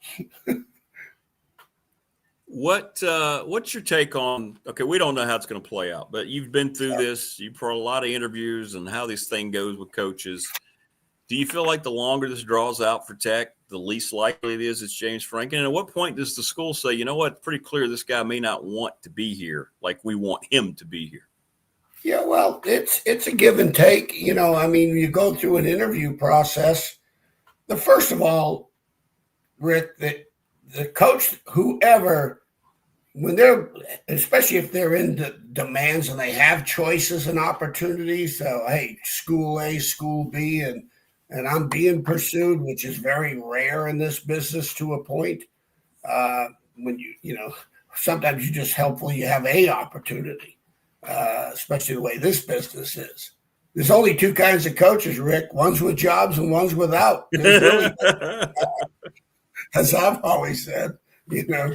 And when you really, I'll put myself in the positions that I've had in my opportunities. The number one question I asked was, can we win a conference championship? Is this program going to put us in a position to win a conference championship, even as an assistant, whether it's Wisconsin or Syracuse, Virginia Tech, University of Virginia, Nebraska, so forth and so forth, Washington, same thing. And, you know, when you're looking at it from a head coach's perspective, you know, you're saying, okay, your staff, under the label of can we win a conference champion, are we going to be not necessarily even funded, but will this school provide the opportunities to win a conference championship? And your staff is so critical. The staff is your number one, you know, who is he bringing with him? I'm not as concerned about who the head coach is going to be as I'm concerned about who's he bringing with him. And then the players he's going to bring with him. Those are the two most important things that you got to work out and find out. And that's a process in itself. Because and a guy like Franklin, he already has his staff. You know, he has his name, maybe except for a couple exceptions. Some guys may not want to go with him, may not want to leave the job they've had. You know, there's some guys that want to stay at Penn State, not necessarily all go with him. And you know, like I said before, when Nick Saban took the LSU job, he sent a private plane up to East Lansing to pick for the staff to get on, and nobody got on that plane. So nobody. Seriously. I mean, you know, so hey, make you think. And so, you know, the thing with Coach Franklin right now is, you know, it's one of those things, Virginia Tech, it should, here's how Virginia Tech, I think, I know I've handled it in this way to a point where, okay, you're probably not ready to offer me the job yet, or maybe you have offered me the job, but I'm not in position right now to take the job. I've got to talk to my family and talk to the coaches, and you know, because you know this, as soon as that word gets out, okay, some assistant X from Penn State, yeah, I'm going to Virginia Tech. Once that word gets out, that's how you find out who the head coach is going to be. The assistants that he starts calling, will you come with me? You know, I remember I was sitting there. I was in East Carolina. We were 8-3. I get a call from Lou Holtz, who'd just been fired at Arkansas. He'd actually been fired. Coach Broyles fired him. So I get a call, and I was supposed to go out to Arkansas and be the secondary coach, and that's a whole nother story, and it's hilarious. I had the Arkansas job for 10 minutes so, as a DB coach. That's another no. That's another show. Very entertaining. Trust me. Yeah, we'll have to get into that. Yeah. Oh no, trust me, it is extremely entertaining because it is true. So he calls me, and I was real disappointed because I was excited about going out to Arkansas. And he called me up, and I had played for him, and he said, "I just took the Minnesota job, the worst job in the country. They lettered 2 punters. That's how bad they were on offense. I mean, they were averaging, giving up about 40 points a game, whatever. So, you know, I said, well, he says, but we can win here. We can win here. And then he got, you know, all of a sudden he's putting a staff together that was a great staff. John Gutekunst, the former Virginia Tech D coordinator, went up there to be his DC, ended up being the head coach. But we took the job knowing that we could win there. We had an opportunity to win there. And we had the confidence in him that he would turn this program around. And in 2 years, he did put them in a bowl. A 1-10 team. We won 4, then won 6, and then he took the Notre Dame job. But this is a process, and I'm not so sure that, okay, Coach Franklin, if he says, hey, if you offer me the job, I need some time. He's already probably told him this is going to be my OC, this is going to be my DC, this is going to be my GM. He's going to bring the GM with him. It depends on you got to make sure you're operating from a position of strength, and that's both parties. That's the whole key. Always operate from a position of strength. You can't. Example: Tom O'Brien's got the Duke job. He's been offered the Duke job. He was an assistant at Virginia. He tests Duke. He says, "Can I have the same admission scenario we had at Virginia?" They said, "No, I'm not taking this job." Turned it down. He was an assistant for a head job. It's funny when you talk about the AD situation. I'll bring up Tom O'Brien again because when I was at Boston College, we had the gambling scandal in 96 and got fired. Dan Henning was the head coach, and I was there an assistant. We had a big gambling scandal, and he got fired. It was a mess. And Tom O'Brien had, he had opportunities. He had SMU, BC. A lot of people were courting him to become their head football coach. And the AD at the time at BC was Chet Gladchuk. And Chet Gladchuk, he may have thought I was not a good football coach. And I can tell you, I don't think he was a good AD. So it's very mutual. It's hand in hand. Hand in hand, okay. And I've no problems with that. And Tom called me and asked me, he said, Phil, what do you think? Because I just got through coaching. I said, Tom, BC needs you more than you need BC, and I think you would do one heck of a job here. You are what they need, but if that AD is here, do not take this job. Interesting enough, and here's how the scenario played out. He's talking to the AD's bringing all these guys in there. He wants them to be their head coach, and the president or whoever, they're not that happy about who he's bringing in. So when Tom O'Brien got in and sat down with the president, old George Welsh guy, Navy guy, former Marine, and he had a great football coach and a great recruiter. He was. He signs Terry Kirby and Chris Slade from Tidewater at UVA and got all those good Tidewater kids, Ray Savage, on and on and on. Some of our greatest players from Tidewater. And so he had a plan in recruiting and his staff, so forth and so on.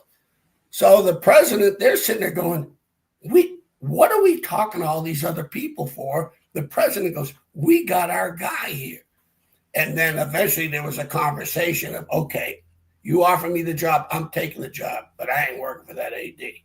And they fired the AD. Interesting. They fired the AD. And that's so, you're talking about, these are my experiences with guys that have called me, asking me about being, jobs and head jobs, especially at Boston College. So, but you got to have the opportunity, what opportunities provide, because he's got to have a plan on winning the ACC championship. Different. It's going to be no different than winning the Big Ten championship, whatever, the SEC championship. Will you check those boxes? This is what I believe. This is my plan. This is my vision. And it is the head coach's vision. It's not the GMs. It's not the ADs. It's not the board of visitors. It's not Bruce Arians, and it's not Bud Foster. Right. Okay. It's Rick Watson. What's your vision? What's your plan? And that's it's A to Z. Yeah. Okay. It's 26 letters in the alphabet, and each one of what is going to represent a part of my winning plan. Like the S stands for staff, the T stands for the trainer, the small S, the strength coach. Yeah, right. And I really believe priorities in coaching staffs go strength coach, trainer, quarterback coach / OC. I would not have an OC that's not the quarterback coach. I want him up charge of that room because he's also the guy. Your job is to bring in quarterbacks, whether it's portal or high school kids. And what are you seeing on film to evaluate this young man? Okay. And you got to have the evaluation skills to look at that film and break down this kid's talents. Then you got the offensive line coach, then the DB coach.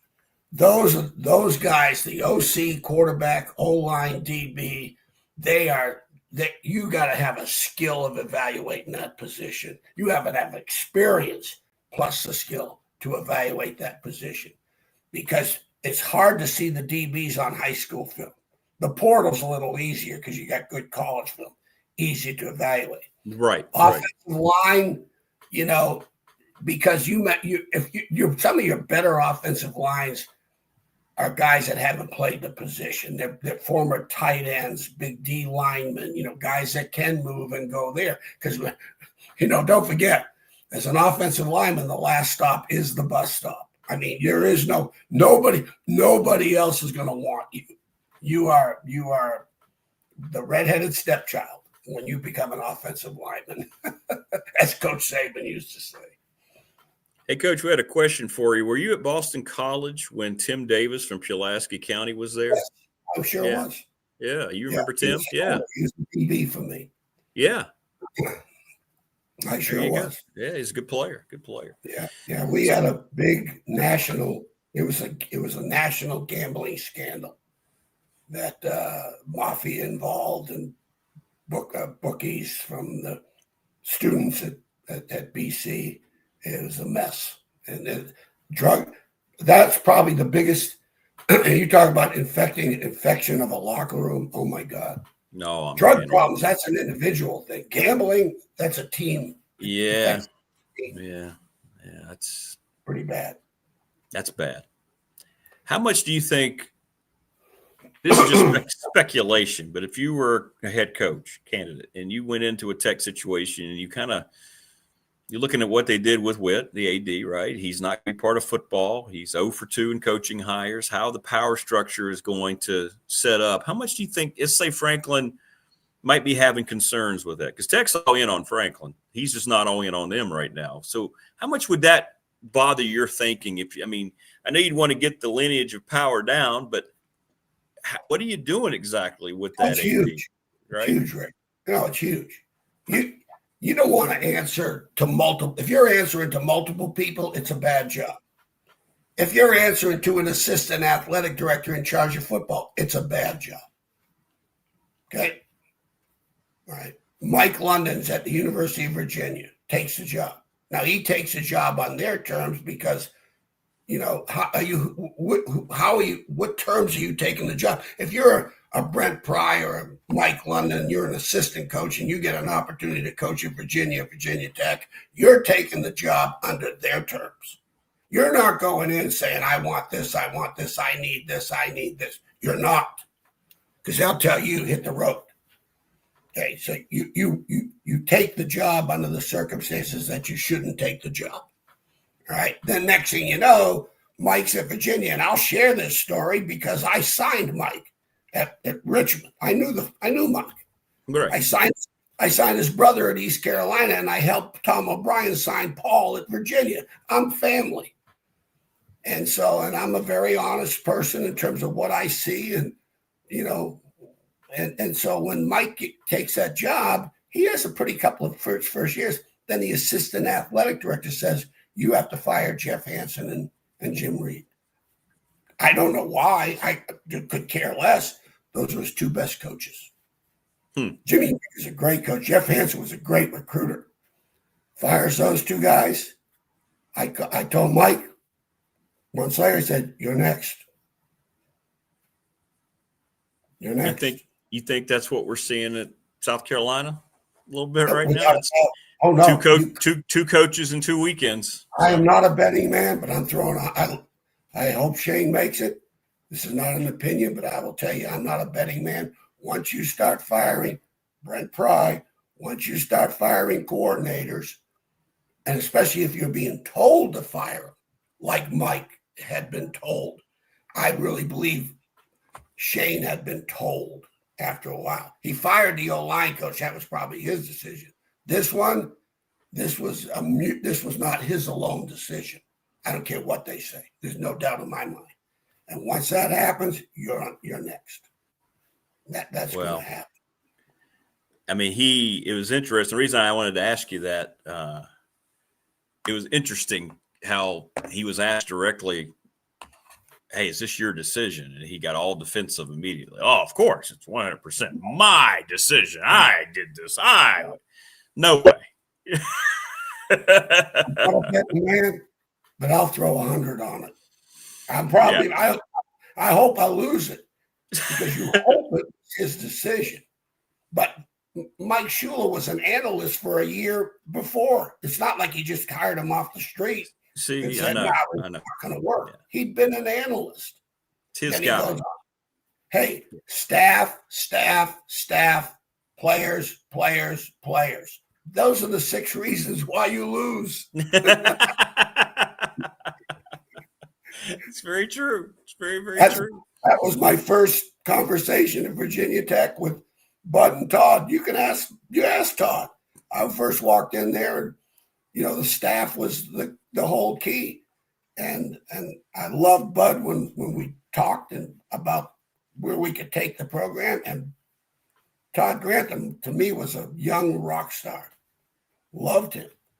And, those guys, I sat in there. First thing I wrote on the board, staff, players. These are the 6 reasons why programs have success and why programs fail. And I put it in that, for the emphasis of not just staff and players. And there was no third reason for me. That was my experience in college football to that point. Well, it makes it more interesting. We keep talking about trying to find head coaches potentially for all these jobs that are open and more that are going to come open. But yeah, what you're saying, how do all these coaches find adequate staffs to fill all those positions? Because there's going to be so many guys, wow, that's a lot of dudes. your money pool, for the head coach, that's fine. He's going to have his deal. But a lot of times, I'm sure Coach Franklin's going to sit there and go, okay, this is, I don't know if he's going to bring Jim Knowles with him, the D coordinator, or, but you got Marcus Hagan sitting up there at Penn State, former Virginia player, Hampton High School. I'm sure, I'd like to believe he's had an influence on the recruiting to Penn State for the Virginia kids. And then you got Poindexter. Okay. If I'm Franklin, I'm bringing Poindexter with me, and I'm going to name him defensive coordinator. And I'm bringing those 2 with me. Hopefully they would come. Back now to state. That's the home run. That's the home run. If I'm at the University of Virginia, I'm not happy with the Franklin hire and those 2 guys are part of his staff. Okay. Now competition makes everybody better. Okay. But boy, because you still have to, you can talk about portal and, I've heard people say, when Brent Pry was hired, he was going to recruit the state of Virginia, but the portal changed everything. That's not true. And I think Todd alluded to the last time you talked to him, and it gave me thoughts. I'm going, boy, he's right. You still have to get your footprint. You win the Super Bowl with you don't win it with free agency. And I think Todd will tell you that in the NFL in his experience. You do it at the draft. And then you get your positions of need and strength from the free agency. But you don't fill your locker room full of free agents. They're free agents for, or portal kids. They're leaving for reasons. Hopefully it's the right ones. But once it goes south, guess what they're thinking about? The next school. The next money is coming in. And Where's it going to come from? At the bank on the phone. Is my check in? And what's my agent telling me who else is going to be available for me? And that's the bad part of the portal. And that's what's hurting some of these coaches, right? Because they're not used to this yet. College coaches, they're not used to doing NFL type free agencies. That's exactly what it is. So those evaluations become so important on so many different levels because you want a guy that's not, I know how hard it is, but boy, oh boy. I mean, look at Carson Beck. You know, he's got from what we know, he's the highest paid portal guy to come out as a quarterback. And all he's doing is throwing his team under the bus. He threw his coaching staff under the bus on Saturday after the SMU game. I mean, it may look good on paper, but boy, oh boy, trying to recruit that fit and that evaluation, and that guy has just let his head get blown off. And I saw some comments from his teammates that he's not going to have the respect of his team after the things that he said on Saturday. Listen, if he was good enough, he'd still been at Georgia. That's exactly right. I don't care. You're going to leave Georgia to go to Miami? Yeah. I'm not. If I'm at Miami, I'm not taking him. Yeah. Yeah, right. I'm not taking him. Think about it. If he was good enough, listen, Kirby Smart wants to win games. You think he's going to let a quarterback go? No, he's not. No. Let's just take a deep breath here, Rick. No, and it's like the reasons probably beyond football, and I think revealed themselves a little bit after the adversity of Saturday's loss against SMU when he threw the pick. Well, that's the question I have about Penn State and James Franklin. There's a reason the guy, a year after he had him in the playoff, they were willing to say, see ya. Oh, $50 million? Guess what? We got it. Well, and Rick, here's food for thought on this.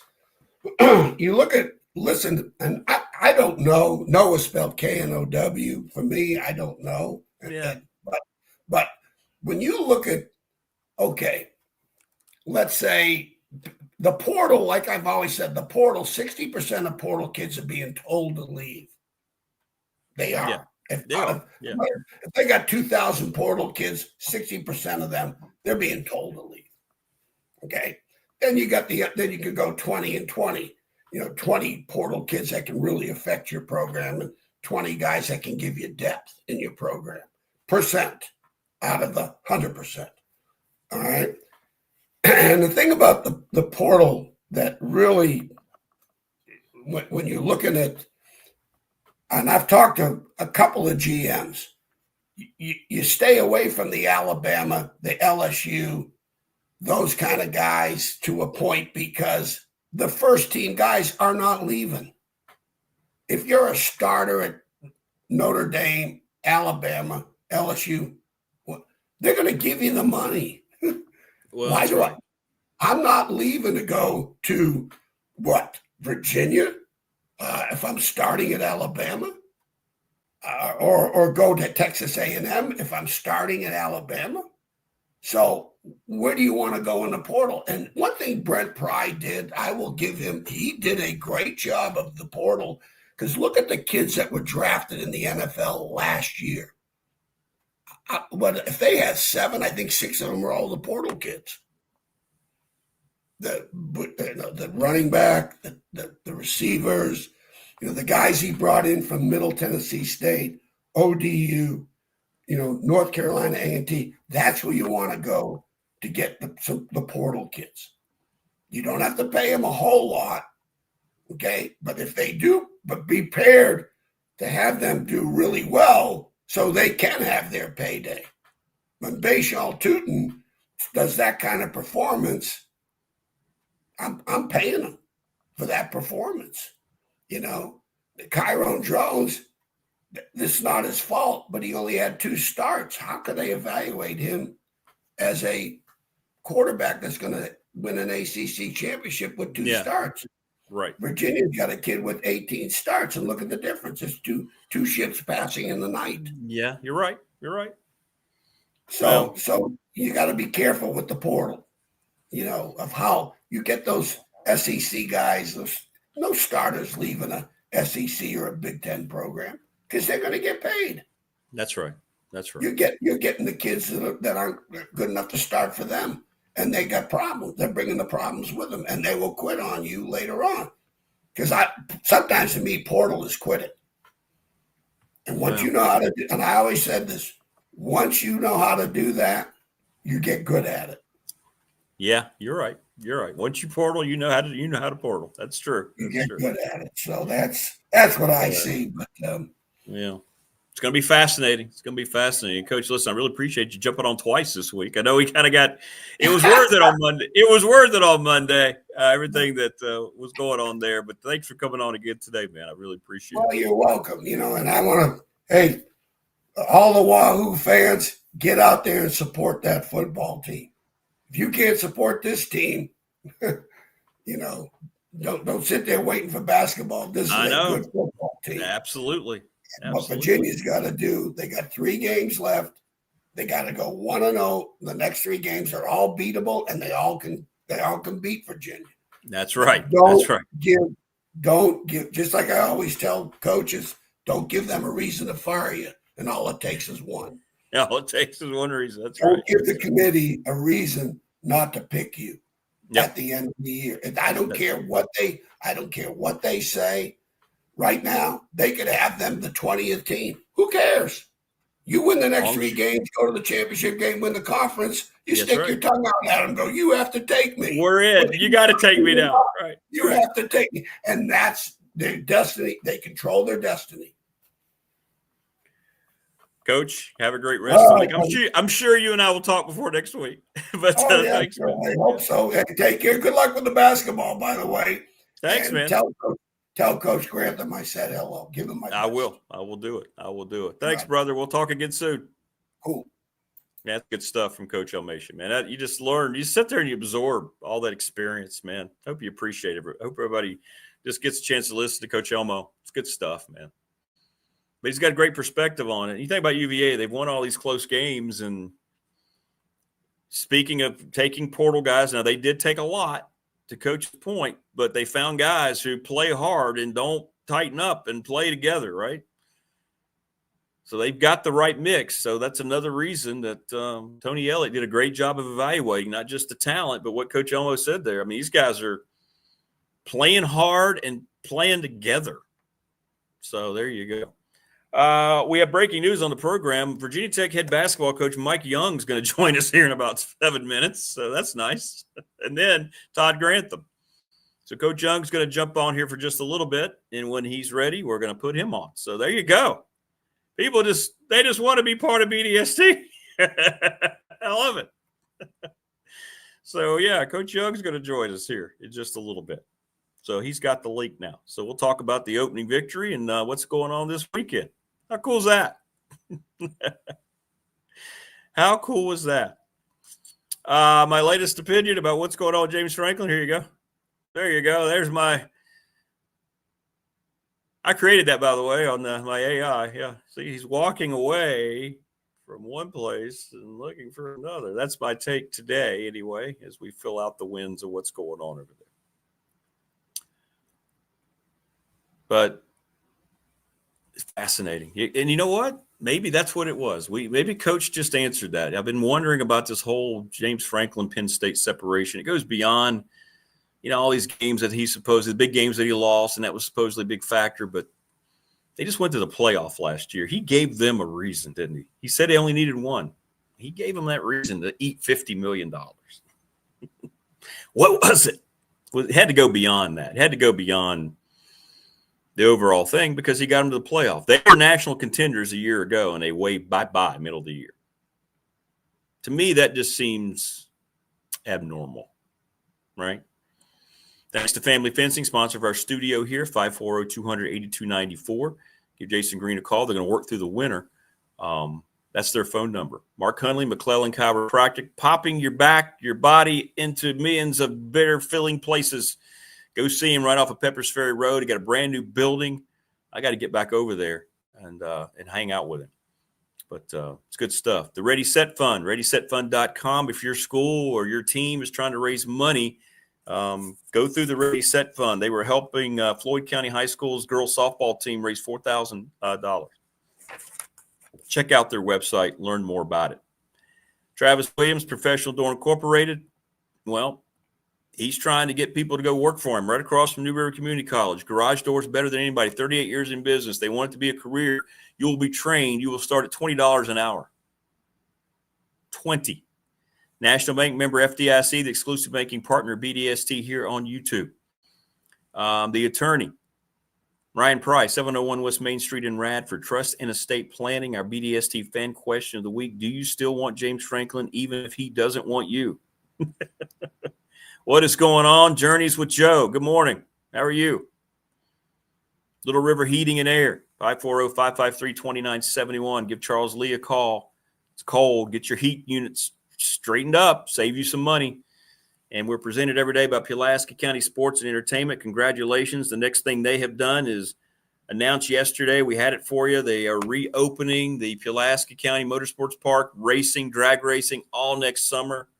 We talked about the money, the industry, the things that they're doing. And that's the first thing that they've announced here recently. And that's outstanding. We're going to get Jonathan back on and talk more about that, what that means. I know people have missed the track tremendously. That's awesome. Lawson's Mobile Home Supply since 1997, 300 North Franklin Street in Christiansburg, 540-381-8011. And go to Harvey's GM, by the way. Go to Harvey's GM and get your next vehicle at Harvey's. I've bought my last 3 from Harvey's. They are the best. So go do it. Go do it. Montgomery County Chamber is going to have a powerful conversation on how our region's colleges and universities fuel innovation, workforce development, and economic growth across the New River Valley. Member One Credit Union is going to be investing in that program. They're going to have a breakfast, and you can connect with Montgomery County Chamber, montgomerycountychamber.chambermaster.com.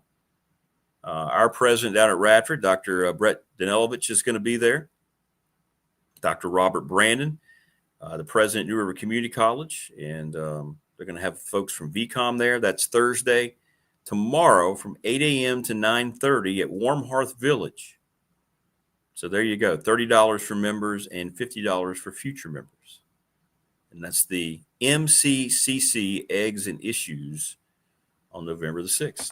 Good stuff.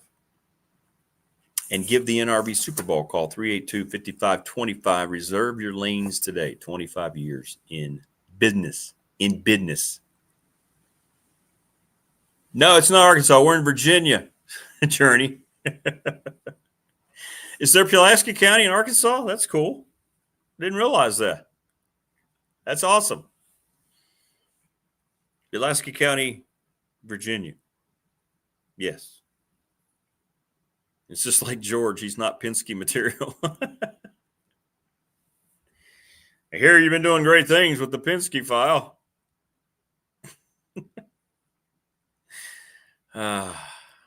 Good stuff. We'll always be able to have references to Seinfeld. If nothing else, we'll always be able to have our Seinfeld references.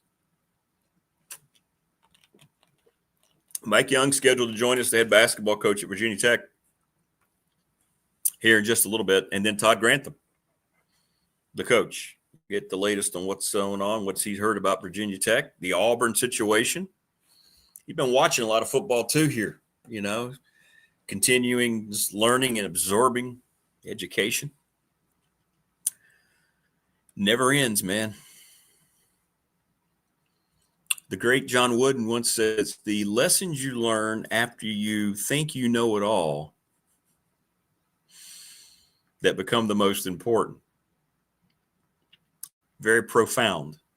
A lot of times we think, well, we got everything we need. You never do. You just never do, ever. And that makes it tough. But you have to come to that realization as a person, whether you're younger, whether you're older, whatever it might be, right? Coach Wooden was very, very profound. Very, very profound. All right. Todd Grantham in about 10 minutes or so. And I believe Coach is with us. Joining us now, the head basketball coach of your Virginia Tech Hokies, Mike Young. Coach, how are you? Good morning. I'm good. I hope you're well this morning, Rick. I hope you can hear me. This technology is over my head. Oh, brother, we got you, man. And I appreciate you jumping on, man. We can hear you loud and clear as long as you can hear me. So we're good. We're good. Good. Hey, Coach, let's get your thoughts. Opening the season against CSU. It was a tight game at halftime, but you guys able to spread it out in the second half. What were some of your impressions of your team first time out with all these new guys? Some good, some bad. Rick, we've got a long way to go. Talked to a lot of friends in coaching yesterday. I think a lot of us are in that boat. We're going to make steady improvements as we move along. I've got a good group. I like my team, but we're certainly not in mid-season form, nor are we expected to be in mid-season form right now. But we'll get them there. And that's what November's for, isn't it, Coach? You and I have talked before, and I've talked to coaches. I mean, this thing's such a marathon, November right? can adversely affect March if you're absolutely not playing well enough. We got a big game on Saturday against Providence in Connecticut. If I've heard it once, I've heard it 100 times this spring and summer. Games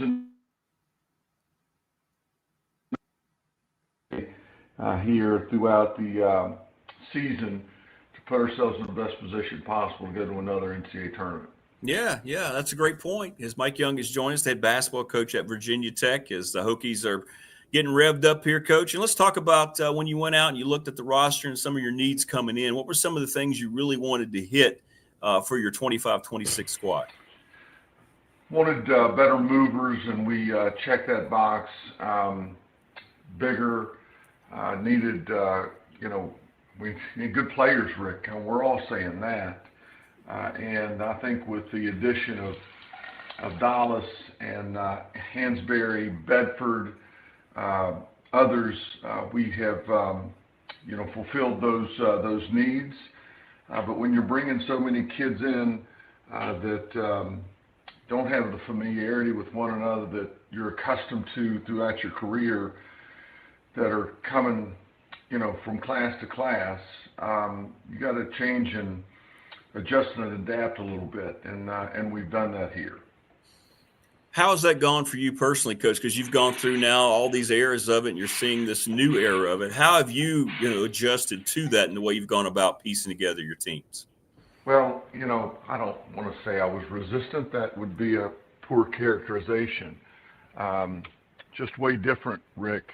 But if I know anything about college athletics, you better get your arms around it and figure it out as quick as you can. I think we've done a nice job with that, and really pleased with this year's roster. Look forward to getting into it. Yeah.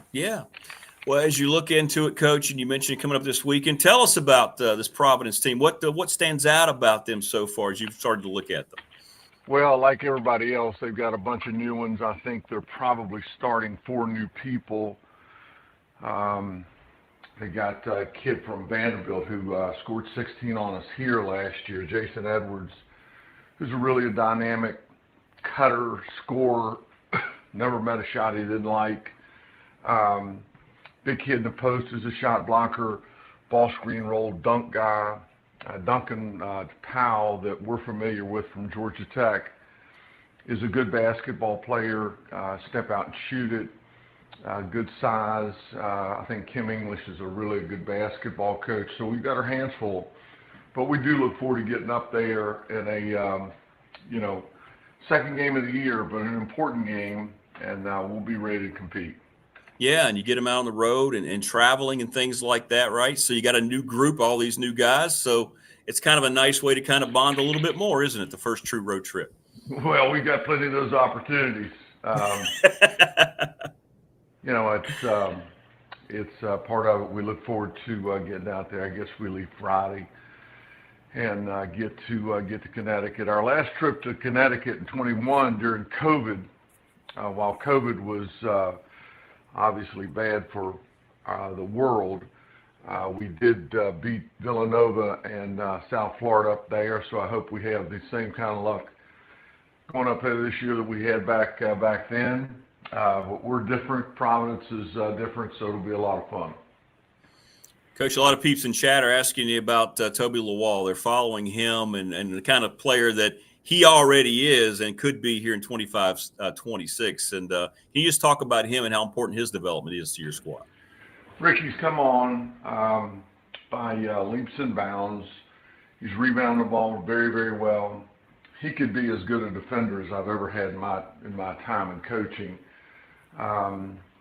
Still, coming together on that end. He's very good. He could be elite and one of those guys that can guard 1 through 5, but his skill level, his basketball IQ, and how he goes about his day-to-day routine has continued to improve. And I'm telling you, Rick, he's one of the finest young men I've ever had the opportunity to coach, and we're happy he's in Blacksburg. Well, it sounds like he's got that natural leadership too, right? To help some of these new guys come in despite their background and so forth, right? To understand exactly what this program is about. He's been around, thankfully, and they like him a lot. He's a great teammate. He's great in the locker room. Certainly has been willing to shoulder more of the leadership responsibilities with this team, and any team needs that from an upperclassman, and Toby's doing a great job for us. Well, Coach, before I let you go, I want to talk to you a little bit about Coach Lindeberg. I had a lot of lunches with your dad and Coach Lindeberg over the years when I was calling Radford basketball games. Of course, we just lost Coach, and I work with Robert, your cousin, and we're very close. And then that family, can you just talk about growing up around Coach and around that whole environment, and what a huge, void this is in our community now that he has passed on? Yeah, he's missed, and I have great memories of my uncle. Of course, my dad, sister Joanne, was married to Norman. Yeah. Rick, I can remember, so many times through the years, I would go into their home. They lived a couple blocks away from me, and Uncle Norman's in there watching film and preparing, his football team through the summer, into the fall, into the winter.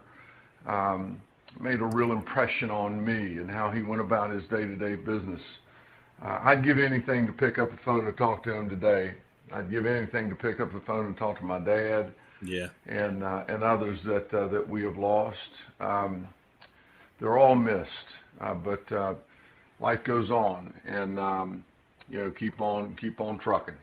Yeah, and you carry that with you everywhere, don't you, Coach? I mean, so you're still kind of bringing them back with the way you carry yourself. So that's very important. I think about growing up in that community with so many incredible role models. Those of us that grew up in Radford in that era were incredibly blessed, because I'm telling you, there were so many wonderful adults that the old saying, it takes a village. We had a village, and us that came through that time are the benefactors of that opportunity to grow up in such a fantastic, city. 100%. Well, Coach, listen, thanks so much for jumping on, man. It means a lot. Good to talk to you here on the new format, and maybe we can catch up here again. And best of luck this weekend. Have safe journeys, and bring home a dub, make everybody happy. So. Rick, thanks, buddy. Keep up your good work. I appreciate you. I'll see you soon. All right, Coach. Take care, man. Safe travels, brother. Okay, buddy. Bye-bye. Thank you, man. There you go. That's Mike Young, head basketball coach at Virginia Tech. Good stuff. Appreciate that, Coach. Thank you. You get ready to head out to Uncasville, take on Providence. And I like what he said, hey, we need to win these games. He's already thinking about, that's kind of a good sign, Tech fan. He's already thinking about March because he knows he has to win games now in November. All right, we got the coaching. We just rolling with coaches, man. This is great. Coach Elmo, Coach Young, and here's Coach Grantham. What's up, Todd? Good morning, brother. What's up, buddy? How you doing this morning? Doing all right, man. We got all sorts of stuff going on here on the program. So appreciate you again. Not a problem. Look forward to talking to you. All right. Well, I'll tell you what, we got some good stuff here. Let's get right to it. Your opinion, what are you thinking about Blacksburg right now? Because boy, oh boy, people are very concerned. Yeah, I think that you kind of need to pump the brakes a little bit. I think when you look at the Virginia Tech situation, number one, you kind of got to go through it with the idea that, okay, they got a committee, okay, which by the way, if you want to get a laugh on YouTube, there's a Mike Leach YouTube about a committee. that you should go to. It is like the funniest thing. It's kind of like, well, let's put him on the committee. Yeah, I like him. Let's put him. But what about her? I'd like to have her for dinner. And then now that we got our committee, it's like, well, where are we going to meet? Well, I heard there's a nice resort in Arizona, so let's go to Arizona and meet. But anyway, I know they're doing a good job, but Mike Leach has a little YouTube out there on the committee. And anyway, I thought it was really funny. But anyway, at the end of the day, what's happening is there's layers to this hire. So in other words, there's a committee which goes to Witt, which is going to go above him. At some point, someone's got to make a decision. Okay. And I think that because of the lack of success they've had with the last two hires, they've developed this layer. And when you look at the last two hires with Fuentes, he actually came in and won. I mean, he won early in his career. He did. And he was actually the opposite of Coach Beamer, meaning Coach Beamer was more defense, special teams. This guy became young and offensive minded. So that's kind of the route. And he actually won, which means he's a good coach. But at the end of the day, it always gets down to the fit. And when you look at it, his lack of success came from really three things. Number one, COVID, because COVID affected a lot of people a lot of different ways. The next thing is I'm not sure they let him do it his way. Meaning anytime you replace a guy like Frank Beamer, there's things in people that are niched in that this is the way we do it here. Well, there's a lot of different ways to skin a cat. And I don't think those things aligned with maybe the way as the head coach he wanted to do them. And then the last thing is recruiting. And that was probably the biggest thing to me. I mean, I would remember looking at, like, it used to always be the Roanoke Times top 25 in the state of Virginia, and like who went where. Well, like I could remember for 2 years there wasn't one guy from that list going to Virginia Tech. And matter of fact, I was at Florida, and you always look at the depth chart of the team you're playing, and there was an offensive tackle playing at Vandy from Radford. I'm like, how the hell does a guy from Radford, Virginia, get to Vandy and get out recruited by Virginia Tech? So I actually asked the kid that, like when I was after the game, I went, "Hey man, you're from Radford." This guy like looked at me like, "Who's this guy?" And anyway, I introduced myself. It was really good. And at the end of the day, he told me, he goes, "They didn't recruit me," which, if you're 6'5" and 300 plus pounds, you got to be recruited. I mean, particularly when you're that far away. So that becomes an issue. So anytime you don't have success with that hire, you kind of bounce back and try to get another hire. So they ended up hiring Brent, who was my GA. Brent's a good coach, good guy. And, the whole philosophy then was home.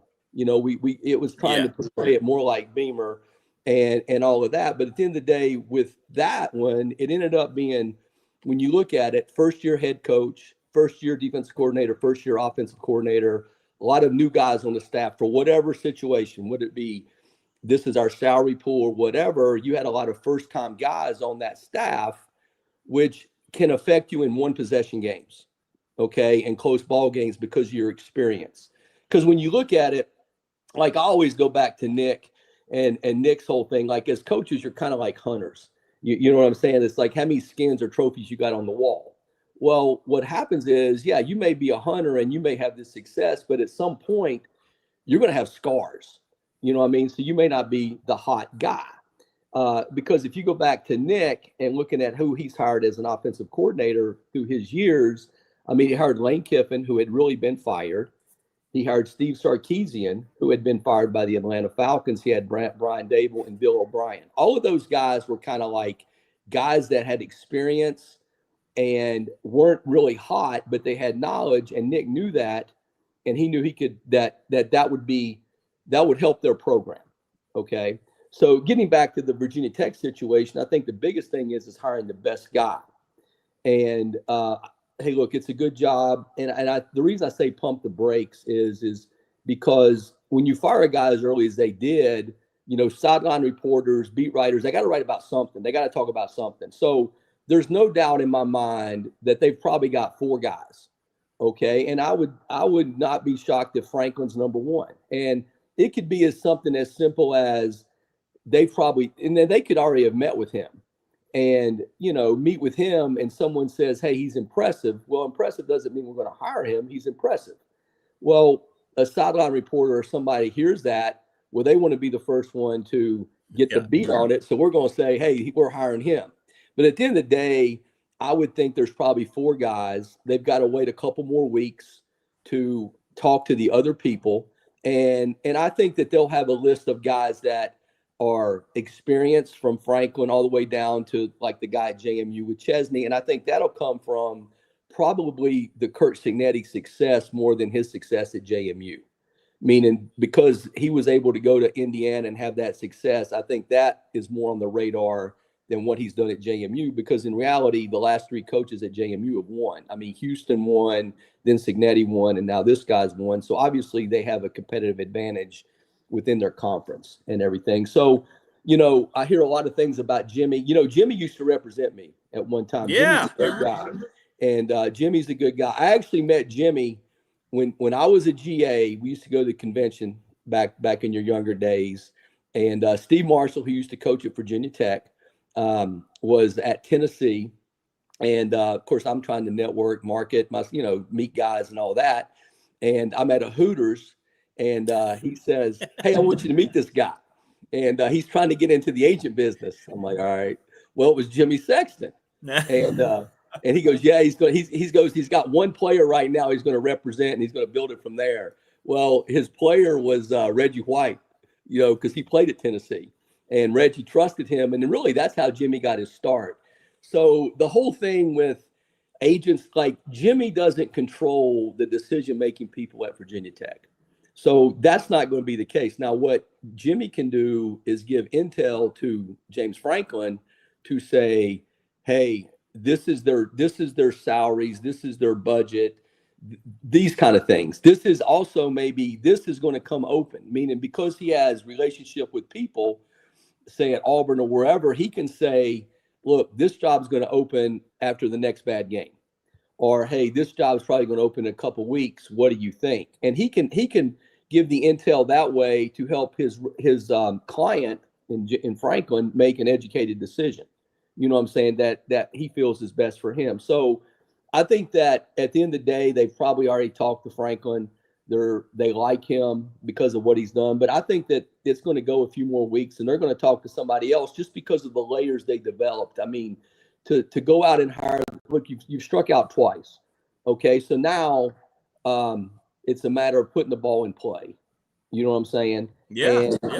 And I think that you just got to be patient in the standpoint of what's the best fit. Because at the end of the day, it's not about winning the press conference in a couple weeks. It's about winning next fall. And I think with the layers that they've gotten, developed over there, I think that it's going to be a little bit more time just to, make sure that they're right and everything. So I don't think there's any doubt that probably Franklin's high on their list and he could be number 1. I mean, I know that's what people say, but I think that would be the ceiling. And I think they've probably got a few other guys that they're going to talk to at some point around Thanksgiving. And then I think from there, it'll go pretty quick. Yeah. And Franklin may have told Jimmy, maybe what the agent, like you said, is going to work for the client. If he really wanted to be somewhere, the agent's going to try to make sure he makes that work. But maybe Franklin's going, "Well, okay, you've told me about these other things, so let's just wait a little bit," right? That could be exactly what's going on here. Maybe I would like that situation a little bit better. You never know. And it really can be both sides, meaning like Virginia Tech really likes the guy, but hey, we really not talked to anyone else. So we need to wait to make sure we can talk. And then Franklin on his end maybe is interested in talking to someone else. And what happens in the interviews is, it may not be a fit from the get-go. Like you sit down with the guy and you may be like, "You know what, I really don't like this guy." Or he may think, "You know what, I don't want to work for this guy." And from there it goes, it just goes away. And there's just so many layers to it that I think there's a little bit more to the process right now than is being known. And I think at the end of the day, they'll get a good coach. They got good guys working the committee. They got a process in place. And at the end of the day, you just need to hire the best guy, and that's going to fit what they want to do. What do you think is going to happen with the Auburn situation? No, their AD very, very well. Yeah. Well, I think that Auburn, of course, John. So it's funny. So Virginia Tech has a committee. Well, John Cohen, he is the committee. He's going to be the guy. I actually interviewed with John when he was the head coach, or he was the AD at Mississippi State for the head coaching job. And basically it came because of the fact that the way we turned around the program at Mississippi State, and then we went to Florida and had turned that around. And actually, we were in our second New Year's Six bowl game.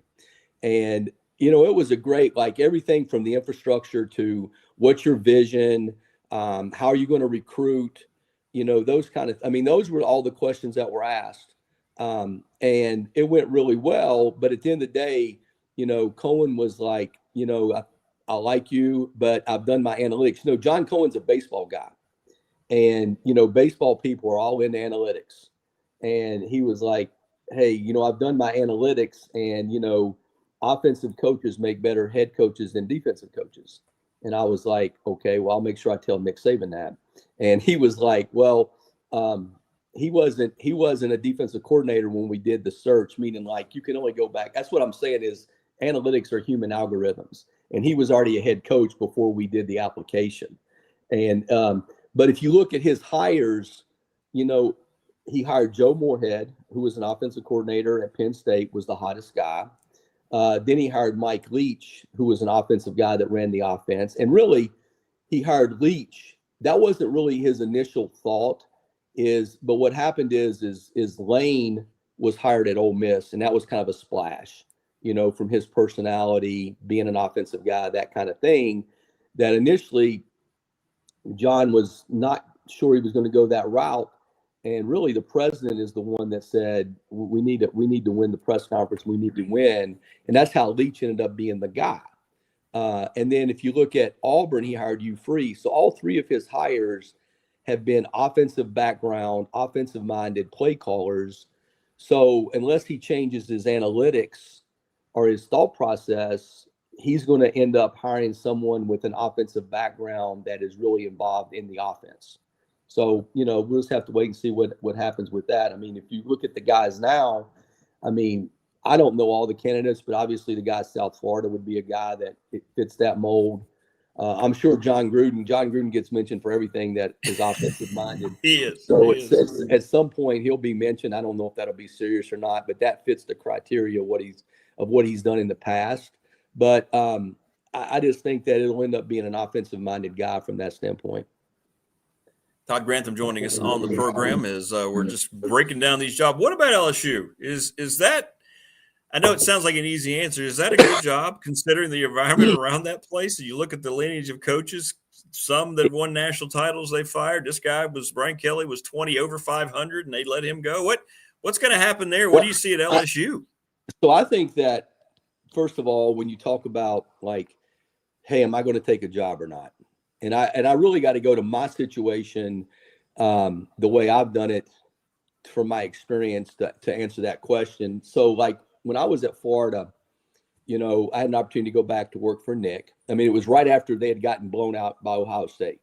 At 7:30 in the morning, my phone rings and, hey boy, what are you doing? Which as soon as Nick calls you, it's like he wants something. It's not to say, hey, how you doing? Let's go fishing or anything like that. It's like, all right, what do you want? So anyway, I had that situation, and I had one with the Bengals with Zach Taylor when he first went there. So when I went to make a decision on those, the first thing you do is you talk to your wife, okay? And if she says, oh, hell no, we ain't going there, well, then that's going to be issue number one. I was very fortunate. My wife was like, whatever you think's best, we'll do. I'll support you. So that made that easy. Then you got to start thinking about your kids. Okay. And then the younger they are, the easier it is for you to move. Once they get older, it becomes more difficult. The reason I bring that up when you talk about LSU, the hottest name is obviously Lane. And, you know, if you look at Lane's in Oxford, which right now that like he's king there. They're loving it. His family is now together there for the first time in like 12 years, you know, wife, kids, everything. So that's hard as a coach, that your family's not there for you. His son is, you know, a sophomore in high school right now. He's a 2028 kid. He's a good quarterback, and he'll get some offers and he'll get some looks, but he's a starting quarterback at Oxford High. So at the end of the day, when you look at the dynamics of that, is LSU really that much better of a job than what I already have when you think of everything? Okay. So my answer to that is I say no.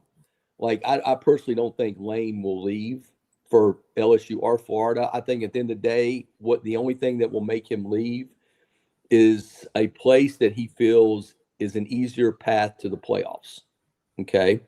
And then when you talk about LSU in general, the one thing that I thought was interesting is when the interim head coach talked the other day about, the defensive coordinator wanted some more physicality in practice. Yeah. And, sometimes, and this is offensive coaches sometimes, it's not the NFL. Like, college guys got to be developed. And you have to beat on each other, and you got to get after it during the week. You can't just show up on Saturdays and play. So that comment led, because it's changed, because nowadays you don't necessarily have the depth at scout team linemen that you did before. So how do you develop guys? Well, you develop guys by going good on good. Like when I was with Nick, even at Oklahoma State, one thing Coach Gundy changed that we did was we went good on good for a couple periods on Tuesdays, because it's still about blocking, tackling, and the physicality of the sport. So that comment made me believe that they had probably not been going that route. Okay. So from a internal, decision making, it looks like that maybe some of those things need to be changed. As far as a job in general, it's pretty obvious. I mean, Brian Kelly won 70% of his games there. But at the end of the day, if you don't get to the SEC championship and you don't make the playoffs, your days are numbered. So, at the end of the day now, I think that coaches that have options are going to now look at more what's the easiest path to the playoffs. Because at the end of the day, what's going to start happening is you're not going to be evaluated on necessarily your SEC champion or your SEC ACC championships, but more so, did you make the playoffs or not? And I think that being that the SEC in general, very tough conference, and with the NIL the way it is right now, I think it's going to be harder to get there. And I don't necessarily know that they have an advantage over anyone else. So I think it's a good job. You get good players. Nick won there. I think you can win there. I think you got to have thick skin, because what's going to happen is everybody has an opinion on what you should do.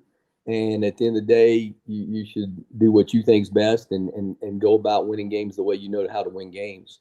And I think that the best fit for them would be someone that, can embrace the community, embrace the players. Like I heard a thing about, the alumni the former players were now allowed back in, which to me is kind of an asinine thing to even think. I mean, your players should be allowed back, Always, no matter what, because they help build the identity of the program and the brand. So I think that's a huge mistake right there. So the biggest things that I caught from that interview was, one, the relationship with former players, and two, the physicality of practice to allow you to be. My personal opinion is I think they're going to play well the next little bit, because I think they'll get some juice, and I think they got good players. I think, like I told you before, I mean, they've been playing pretty good defense. It's really been the decision-making of the quarterback. So from that standpoint, I think they'll end up with somebody that will embrace the program there and create some excitement with the fan base. Hey, finally, before we go, let me ask you, you've been watching a lot of football.